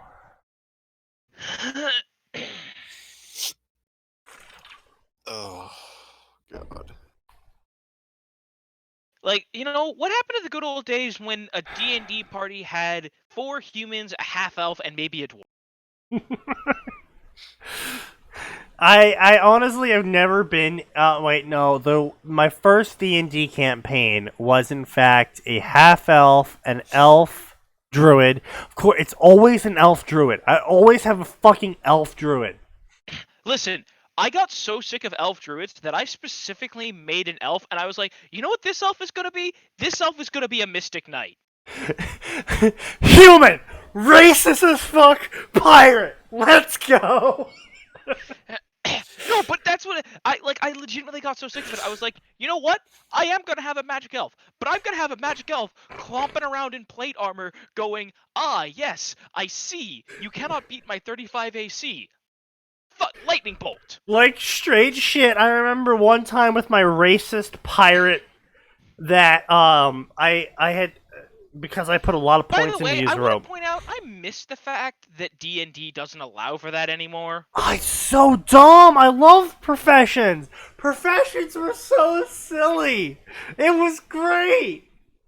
Oh, I don't just mean professions. I mean, like, listen, whatever happened. Listen, elves hate dwarves. Goblins hate everyone. Oh, yeah. Minotaurs hate humans. Yeah. Like, no, now all the elves are friends. I mean, tension. That largely depends on your fucking the Pathfinder 2 shit was so cringe-inducing. Oh, the goblins are just misunderstood terrorist refugees. I mean, yeah, like, holy shit. I was like, guys, you tried to be inclusive and you ended up being way, way, way worse. Like, we need to be more inclusive. Let's make the goblins Muslims. Also, let's be racist as fuck? Oh, honestly, the Pathfinder 2 goblins are literally Muslim stereotypes. It is so painful. Because you know they were trying to do it to make it more diverse or some shit. Because in the start of the player's handbook, I think it was, they had this whole, like, diversity and inclusion paragraph. And I'm not even kidding about that. Like, the paragraph section, like, when they do that little thing of, like, where they were the special text outline, where it's like, it outlines what this next couple paragraphs are going to be about. It was like, literally, it was called diversity and inclusion. And it was several paragraphs about making sure to include the appropriate amount of black people and women into your campaigns. Well, no, here's the thing, right? Some of it was good. Like, talking about, like, look, don't make your campaign fucking creepy, dude. Well, yeah. No, sure. let's be fair. Some of that needed to be Okay, books, right? We have all run into the fat neckbeard who's putting, every anime stereotype in and, like, No, dude, inserting an you NPC haven't, banging. you have not suffered on the level I suffered in terms of D&D. I played a D&D 4 campaign. Well, there's your first problem. In which my DM was IRL dating one of the players. I mean, that's never a problem. That's not a problem strictly So speaking he in and of had all of the male NPCs constantly hit on her character. And he did the shittiest nasally voices for these hit-ons. And it's just like, holy shit. And it wasn't even like good hit-ons. It was like shit. It was cringe-inducing shit like, are you a dumpster because I got lots of cum for ya? What the fuck? Oh, what the fuck, Yeah. man? Yeah. Yeah, and I just like, when he said that one, I just looked at him in the middle of the fucking game and I was just like, dude, fucking really? Fucking really?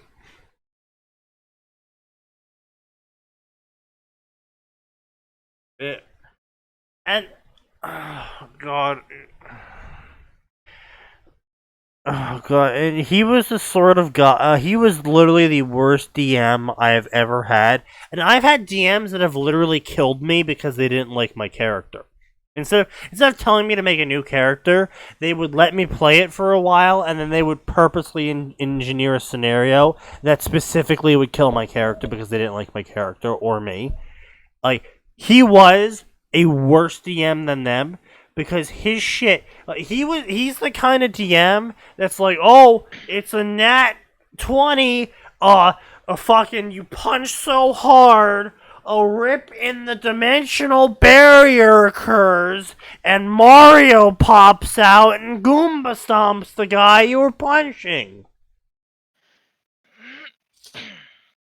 I'll be honest, the only time that should happen is if, like... And I'm not even kidding about that. That's a literal fucking example of what happened. The only time that should happen is, like, I was planning a Dark Souls-inspired D&D campaign for a long time. I had a couple charts set up where it's like, okay, cool, you guys have hit a glitch area. And the chart does this. Oh. And You one of fall them is through the world.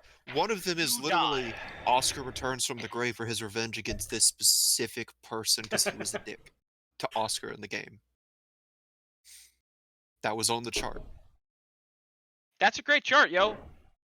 Like, because he made a video of killing Oscar after I explained to him that you killing Oscar makes you an asshole because you're not ending his suffering, you're accelerating it.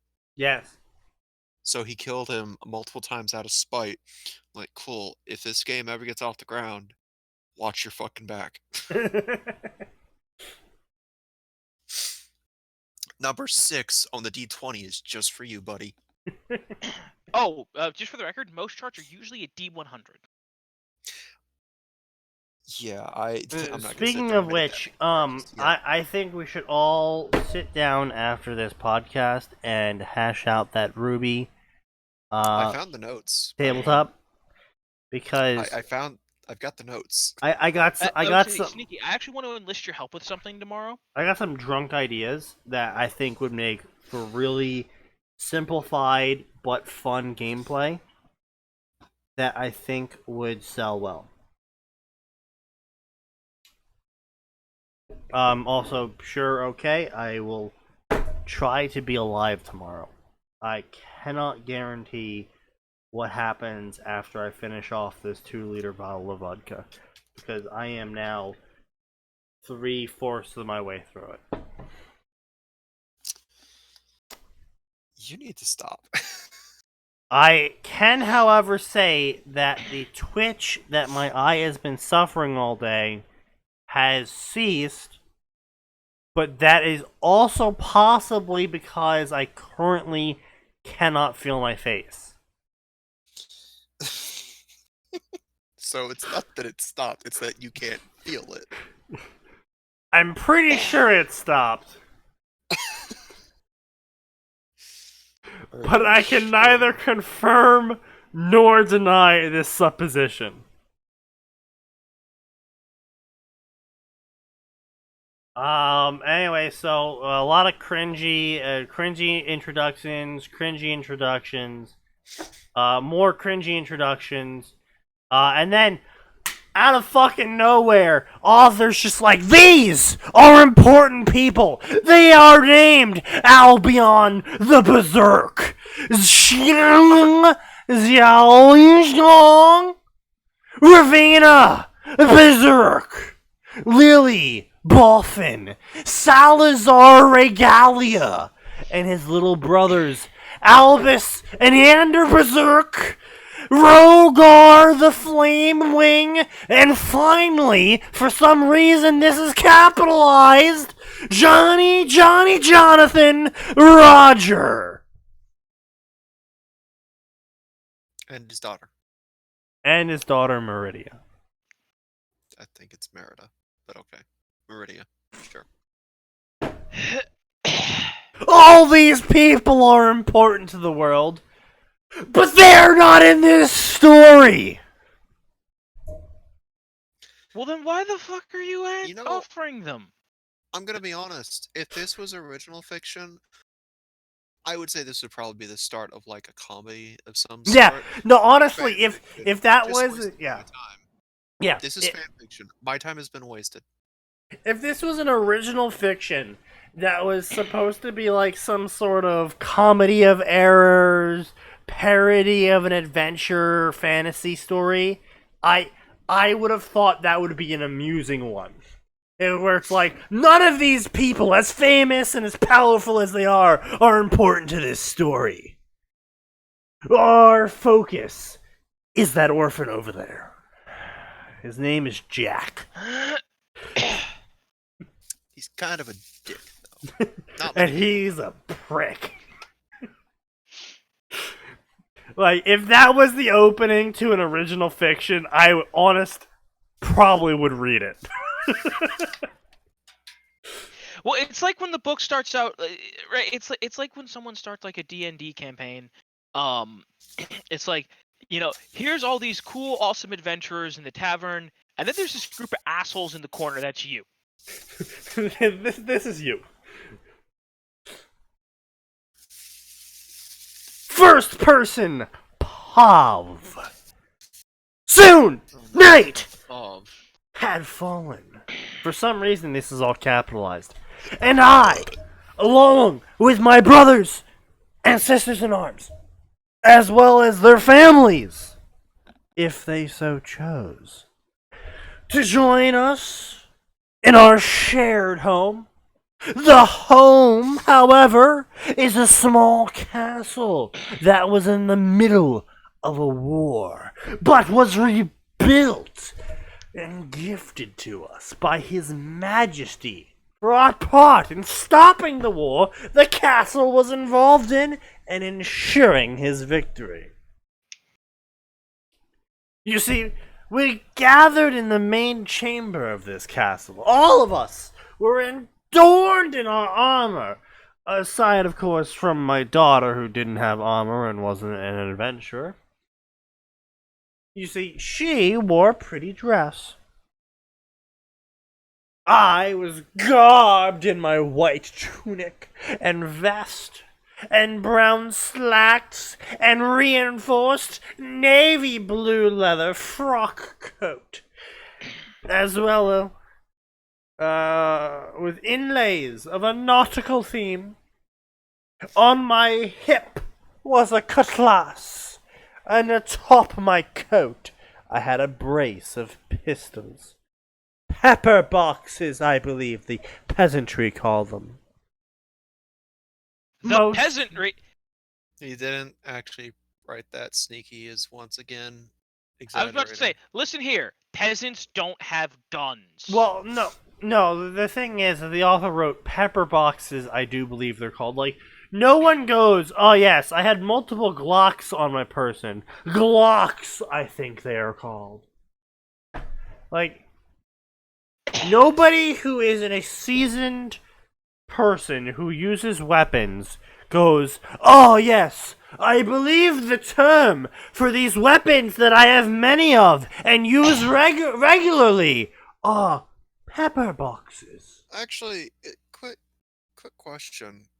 In Critical Role, isn't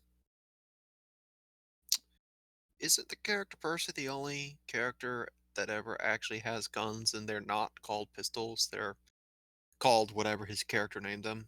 Yes. No. No? He. So the way Mercer worked that in canon is he made guns. He made the first gun. Okay. And then in Critical Role 2, which is set a couple years afterwards, multiple people are starting to get guns. Okay. There's still something that's like, oh shit, you have a gun. Right. But people are like, they don't see it and go, oh, what's that? They go, oh, that's a gun. Yeah, but still, the point being is that, like, if you're a soldier and you use an M14 every, yeah, I know, right, M14. But you use an M14 every day of your soldiering career. You don't go like, "Oh yes, and I had my rifle equipped, an M14, I believe it is called." Like, no.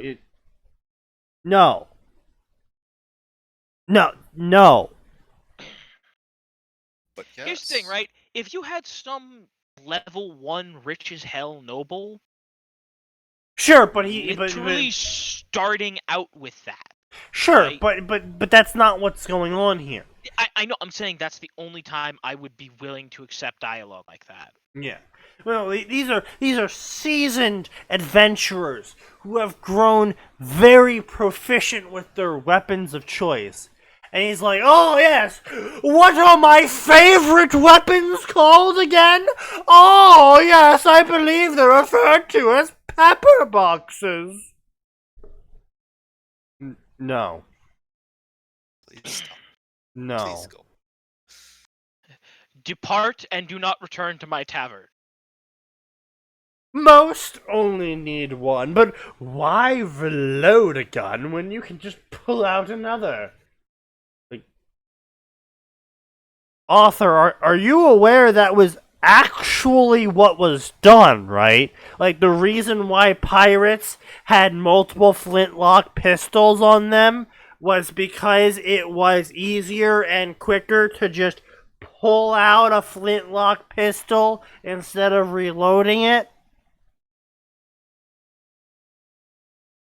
And that in the military, the only reason why they didn't carry multiple rifles and instead reloaded them was both because they organized double firing lines so that when one line is firing, the other line is reloading, so they could keep up a sustained, concentrated barrage of fire, but also to reduce the weight on the individual soldier as well as the cost.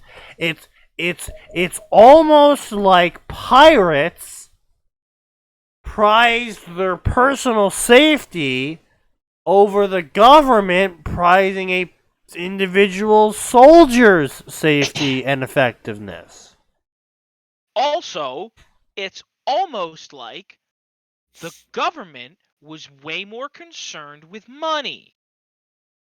It's really weird how that works, you know? The government it's is almost like concerned pirates with are going budget. to be boarding ship, right? Like, if a pirate throws the pistol away and then has to go get a new one, you know where he's going to get that new pistol? The pirate's not going to walk down to your Dollar General and buy a pistol. He's going to go, hey, look, we just finished killing people on a ship. Guess who got a new pistol? Yeah, it's like, oh, well, this pistol's wrecked. Oh, I lost that pistol. Oh, fucking got another pistol. Oh, boom, boom, boom. Got all pistols. Oh, which, by the way, I do love that Black Flag does exactly fucking that.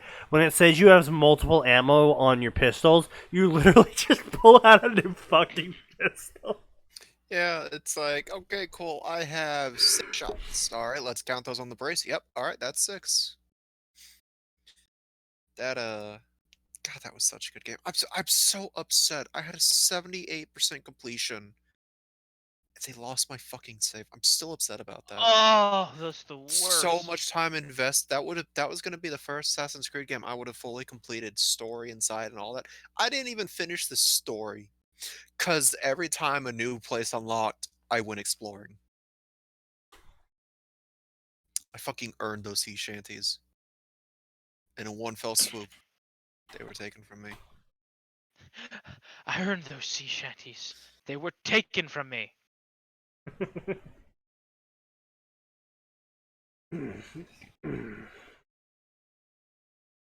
But anyway, yeah.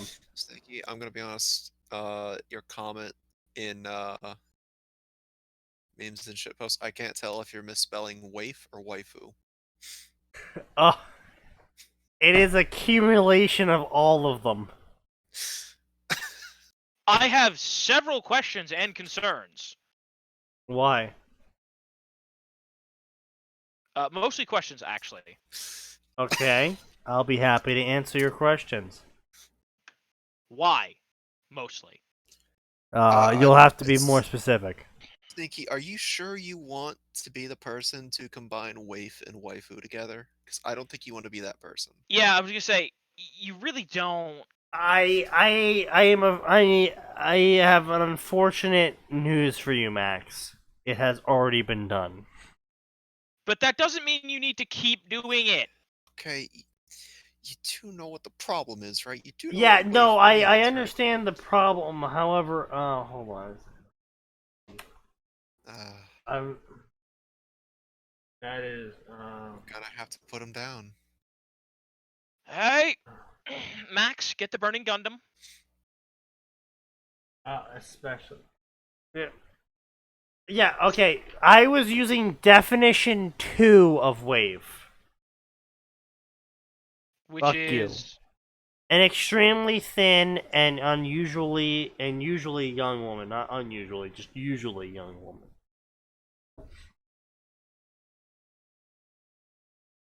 Not a child! Fuck you! Okay.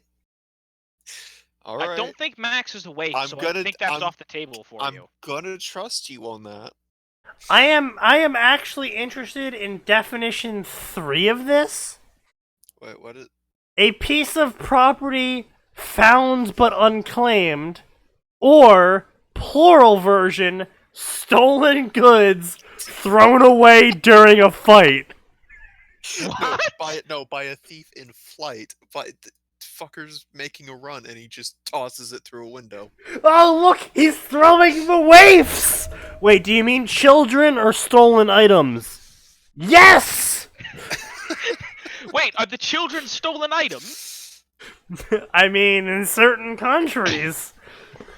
I'm sorry. Now I just imagine a thief leaving the house with the comically large burlap sack. He robs an orphanage of the orphans.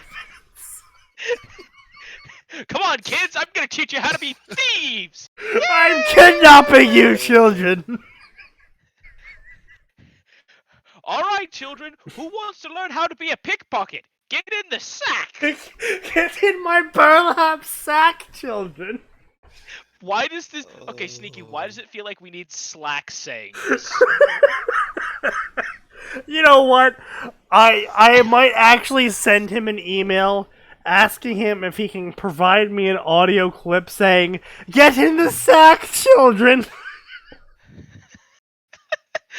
Also, Sneaky, how much would you pay to have Slacks narrate your D&D game? Not DM it, just narrate it. Oh, that is. I would pay money. Money would be involved. So what you're saying is that Sneaky's gonna have to start recording a D&D campaign, and let's be honest, he's probably gonna pay me to transcribe it, and we'll send that to Slacks and turn it into an audiobook.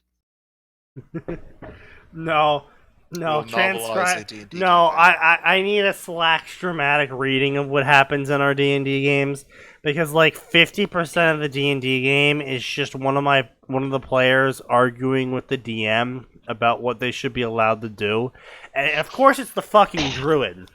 Like, The druid continues That's to because yell druids angrily are at- always trying to scam Wild Shape into being not shit because they didn't pick Circle of the Moon. so this is a Circle of the Moon druid, by the way. Oh, And God.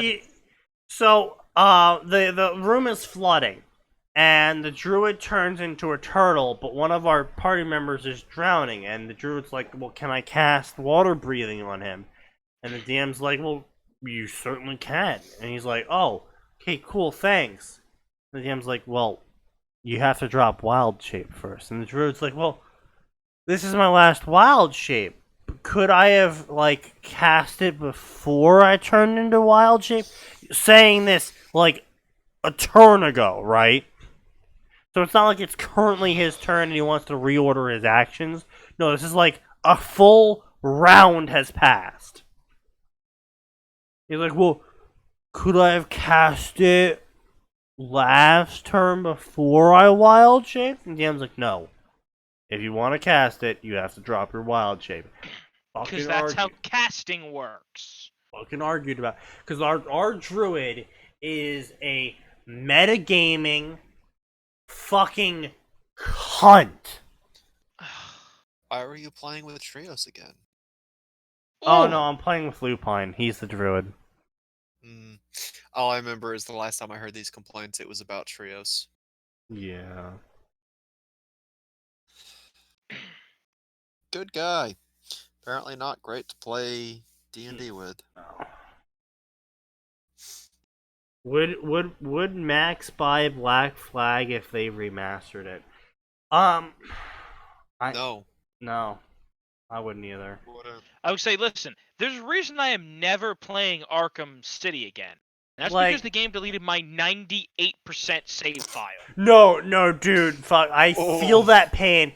I played Rise of the Tomb Raider. That's the second one, right? Yep. Yeah, that's the second one. Yeah, I played Rise of the Tomb Raider. I was on literally the 75% mark in the last level. I was about to go fight the boss. And finals week happened, I think it was. And so I had to put the game down for like a week or two. And I came back and they're like, "Oh, we have switched to cloud saves permanently for all saves now. Local saves are no longer accepted and have been deleted." Oh, ain't that a kick in the dick? At least my file was just corrupted. Oh. Okay. Fuck you too, I guess. And I just never played the game again. Because it was like, "Oh, well, yeah, you just gotta restart the whole fucking game." And I was like, I'm not restarting a that's one of those 30-hour game. Yeah, it's one of I'm those not things. It's restarting it. like I might boot up Skyrim and do like a 10-hour save because I just console stuff and do a quick little RP. Yeah. That's easy. But games like the ones that we just mentioned, yeah, there's no cheat engineering progress in those. No. I mean, can't just not mess with- only I just that. I can't mess with the values like that to get back I think I was at like 45 hours at my save point in Black Flag, because like I said, I explored everything before continuing on with story. Oh my god, I fucking didn't do the story at all. I was so out leveled for the story. I just steamrolled so many missions. There was no leveling except for the ship, and boy, you know what was really fun, No, but there Sneaky? was You were in a weapons. call with You Sneaky. could Remember out when level you in were? terms of weaponry. Oh, right, yeah.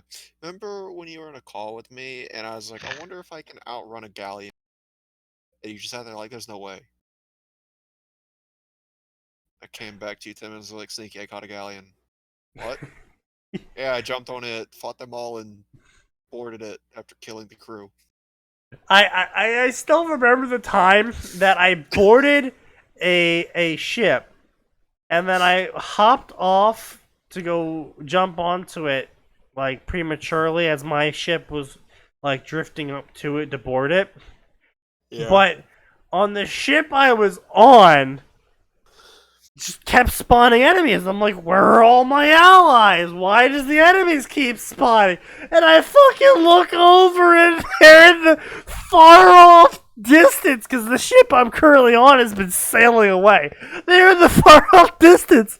Is my ship boarding a different ship? And I'm just sitting here like, well, fuck. That's... How'd you get out of that one? We were like Yeah. 3 miles away, and because I was in combat, I had to swim the whole way back.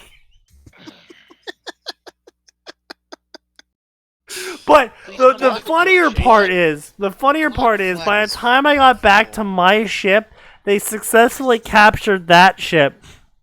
And then I rode our ship over to the one I've been fighting on, and I tried to board that one, and it instantly gave me the victory because apparently I had passed some hidden value on the ship spawning system that said if X amount of enemies die, you win the battle for the ship.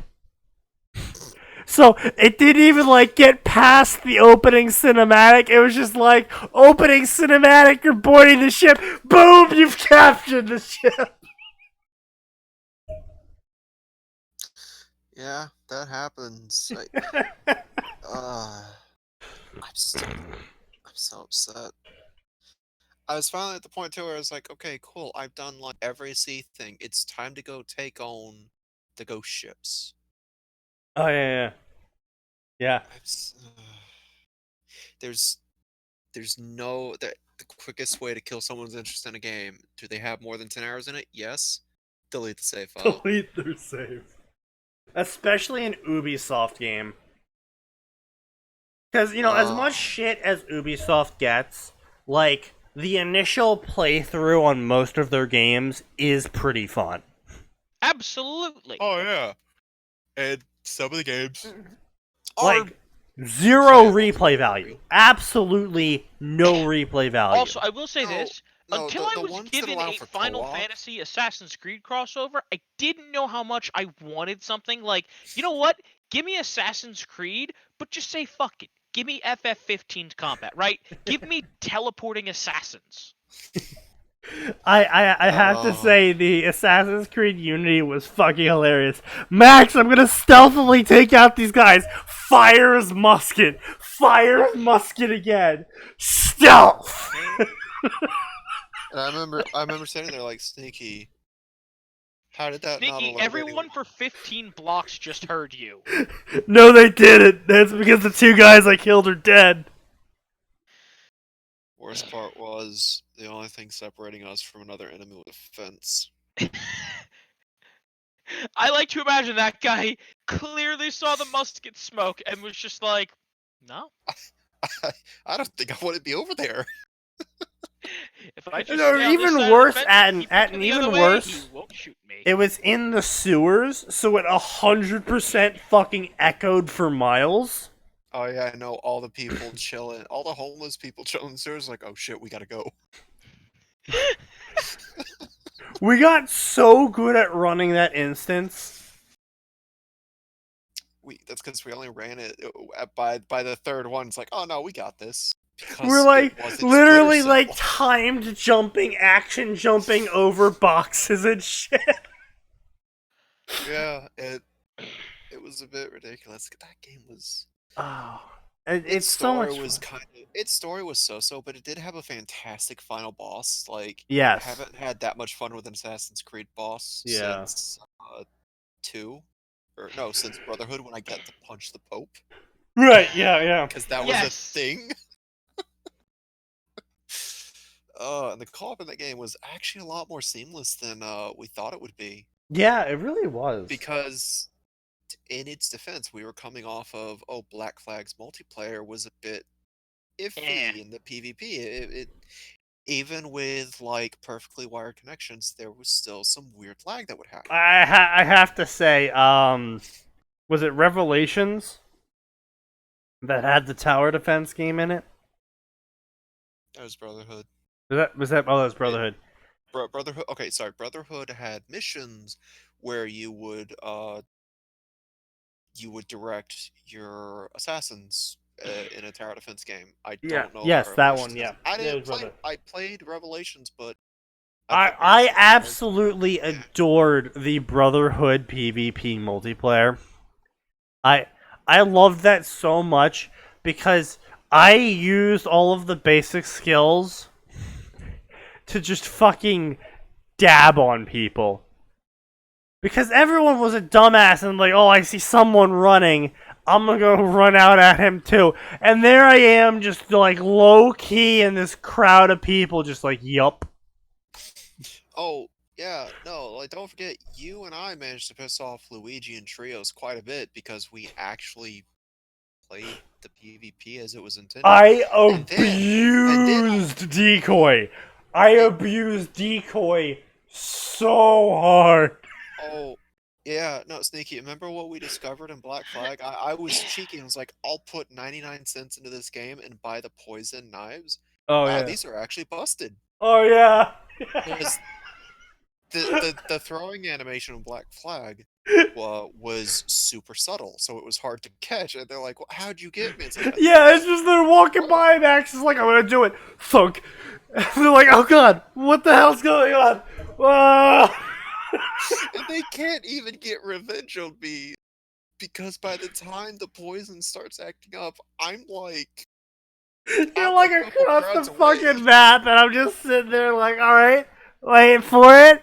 Waiting for it. He's investigating the corpse. Assassinate. Also, all credit to Ubisoft for coming up with a fantastic multiplayer mode for Assassin's Creed.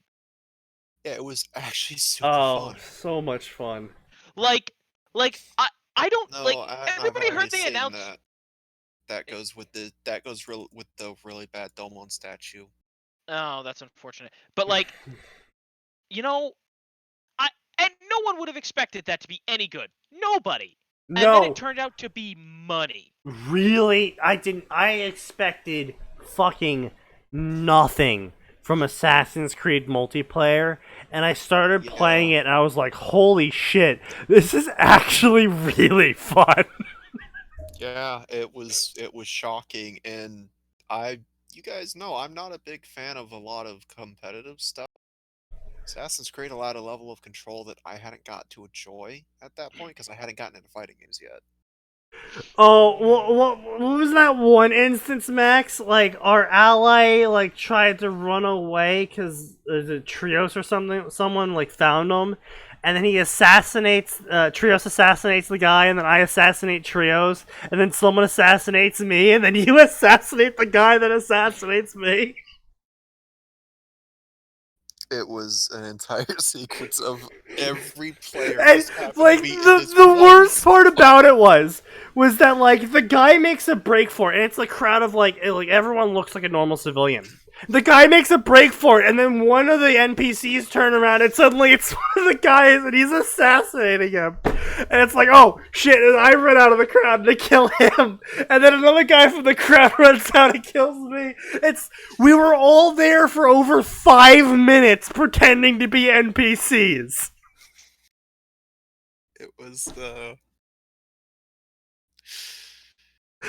I'm remembering that. It was just like, why were we all here? It's like seriously. It was a really slow match too because everyone was being super careful. It was like seriously, how the fuck did all of us end up in the exact same area, all pretending to be NPCs?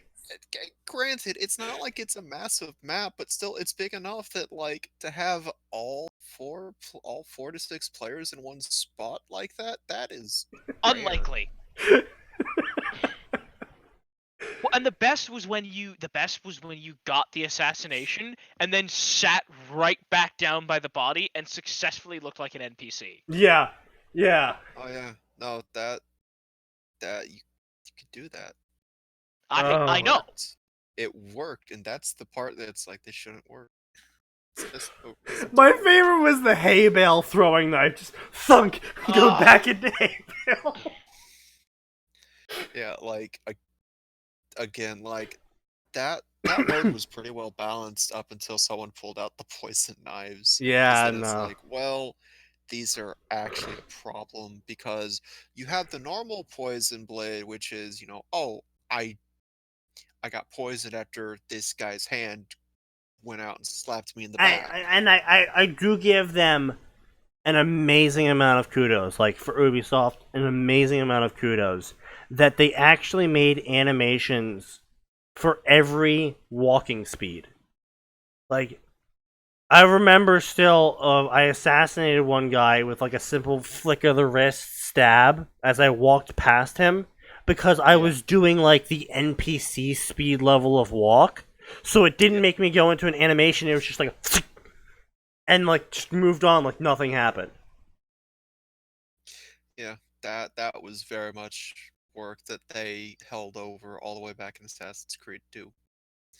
Because there were different animations depending on your speed. Like if you were running or walking, you could go subtle or non-subtle as well. Yeah, I just give such kudos to Ubisoft, even if it was a carryover animation from previous games.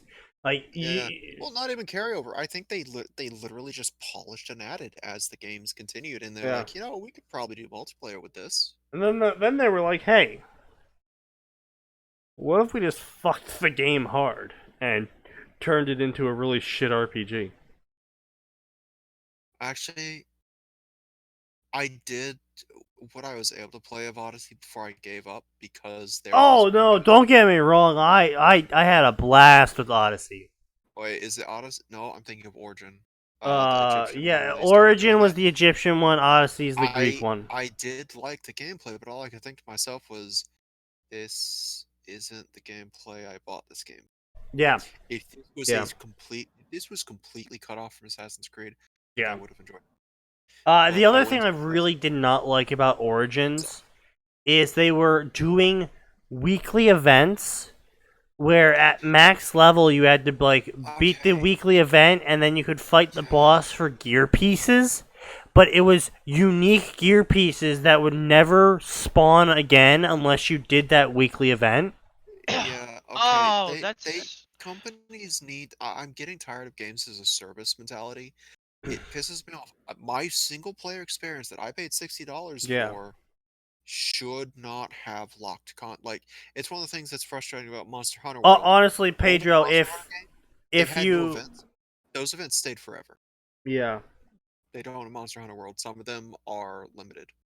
Well, the thing with Monster Hunter World is that they do limited events, but they do have like basically seasonal, month-long replays. They'll bring them. Yeah, they'll bring them back, but it still pisses me off because like this is still limited to a degree. This is time locked, and I hate that.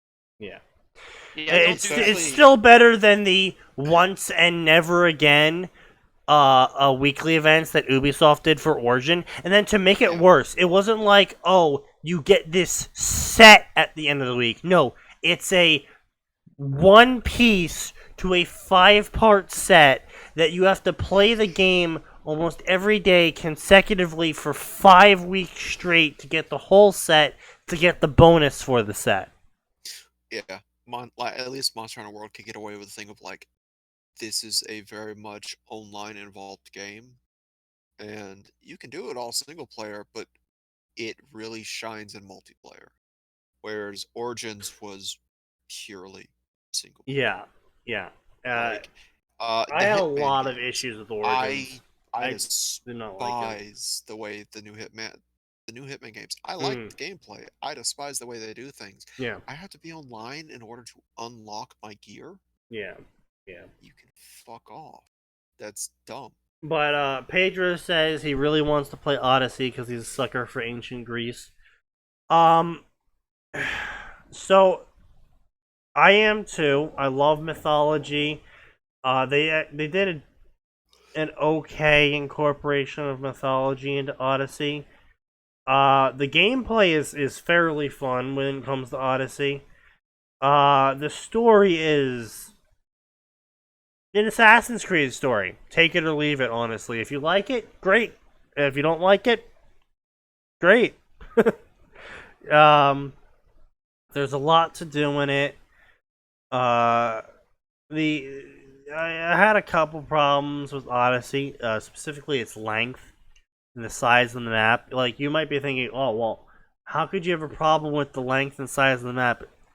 The problem I have is that the main quest takes you to a new area of the map, and then you get all the viewpoints, and you kill all the people, and you do all the bounties, and you collect all the collectibles, and then the main quest takes you to the next area, and you do that again, and then the main quest takes you to the next area, and you do that again. And then 80 hours later, the main quest takes you to the next area, and you do it again. And I'm not even kidding about the 80 hours later thing. Yeah. Oh, you know what's actually, you know what I despise even more than like time locked content? Mm. Main storyline time locked content. There are events that occur in Fate Go that are actually important to the story. Um, Wait, that there I, are? yeah, Like, I didn't know they were behind the time contents. yeah. There's the They do there's that an in in between Azure Lane as chapter well. that there's an in between chapter that takes place during an event that I think we get a rerun for in 2021. I missed it Oh last year. wow. I missed it last year because I didn't finish the final singularity by that point. It's like, this is frustrating. You don't do this. You do not lock important story events behind a wall like this. Honestly, I mean, Only villains do that. but to Welcome bring to it back to Japanese fan development. fiction, I think it's actually kind of a cyclical nature, especially when it comes to games. In that the games are lowering in quality, and so when people write fan fiction for them, they're even worse. And so standards get lowered even more. So when the next game comes out, everyone's like, "Well, it turned on." Well, I don't know. We've actually been seeing an upswing. It We're finally back. turned on. We're finally back at the Eh. point where games being released are finally like raising in quality again. Yes, yeah. So in about 3 years' time, they're going to start falling. Yeah. And it's probably going to be the same companies responsible for it again. No, I think BioWare is going out of business. I think EA is holding on barely. Blizzard is absolutely fucking bombing. Yeah. Activision's going down with them. A Yeah. lot of the big name companies I don't see being around in 5 years. Yeah, there's actually a conversation from a podcast from the Super Best Friends from like 5 or 6 years ago where someone's like, you can always trust in the three Bs, Bethesda, BioWare, and Blizzard. And Ooh, boy, that conversation did not ooh, age well. that is a not aged well comment at No, all. it's very much not. It aged poorly. But to be fair, at the time, right, we had things with BioWare doing stuff like Knights of the Old Republic, and then No, What did 5 the years second ago? one? Bethesda, BioWare, and Blizzard. So 5 years ago for Bethesda was Fallout 4. Yeah, that. Ugh. That was 5 years ago for BioWare was Mass Effect 3. Oh wait, no, it's 2020, not 2018. Wow, my brain's fucked up right now. It was this conversation was like 2011, 2012. So it Oh, wasn't okay, long so back, okay, so yeah, that's Wrath of Lich King. That's Mass Effect 3 and BioWare, Blizzard, and Bethesda. So Skyrim, yeah, Skyrim, Wrath of Lich King, and slash Cataclysm, and Mass Effect 3. Yeah. You know what? I actually had a lot of fun with Mass Effect 3. I played a lot of the multiplayer. I played. Literally, the only problem with Mass Effect 3, from what I understand, is that people weren't given the endings that they were promised. Yes, I beat the game on hardest difficulty for all of the classes because I had a blast playing all of the classes, and the campaign was fun, and the multiplayer was fun. I enjoyed playing the multiplayer to an Yeah, extent. I heard good things about the multiplayer. That seemed to be what the multiplayer was a ton of fun. They were like, "Hey, you like being badass? Well, be badass with your friends." Yeah. my friends are I mean, shit. it did get old eventually. But you know, I put in a decent share of time into it. Wrath of Lich King, Cataclysm. Cataclysm is where I quit WoW. So that's not exactly a stellar example.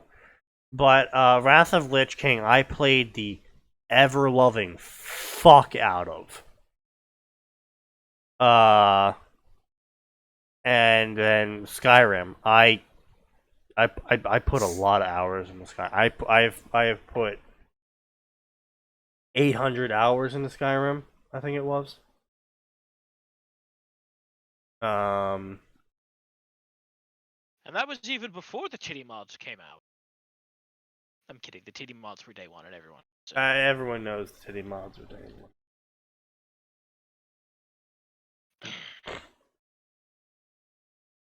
Skyrim.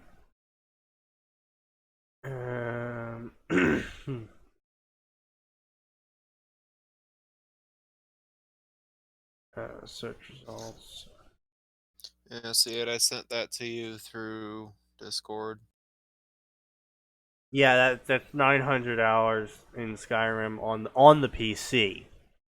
That is not including the shit tons of hours you told me you put on console. Oh, I put so many hours into Skyrim, on the console, even more on Oblivion. I've put probably triple the hours I put into Skyrim into Oblivion. Oblivion was so much fun.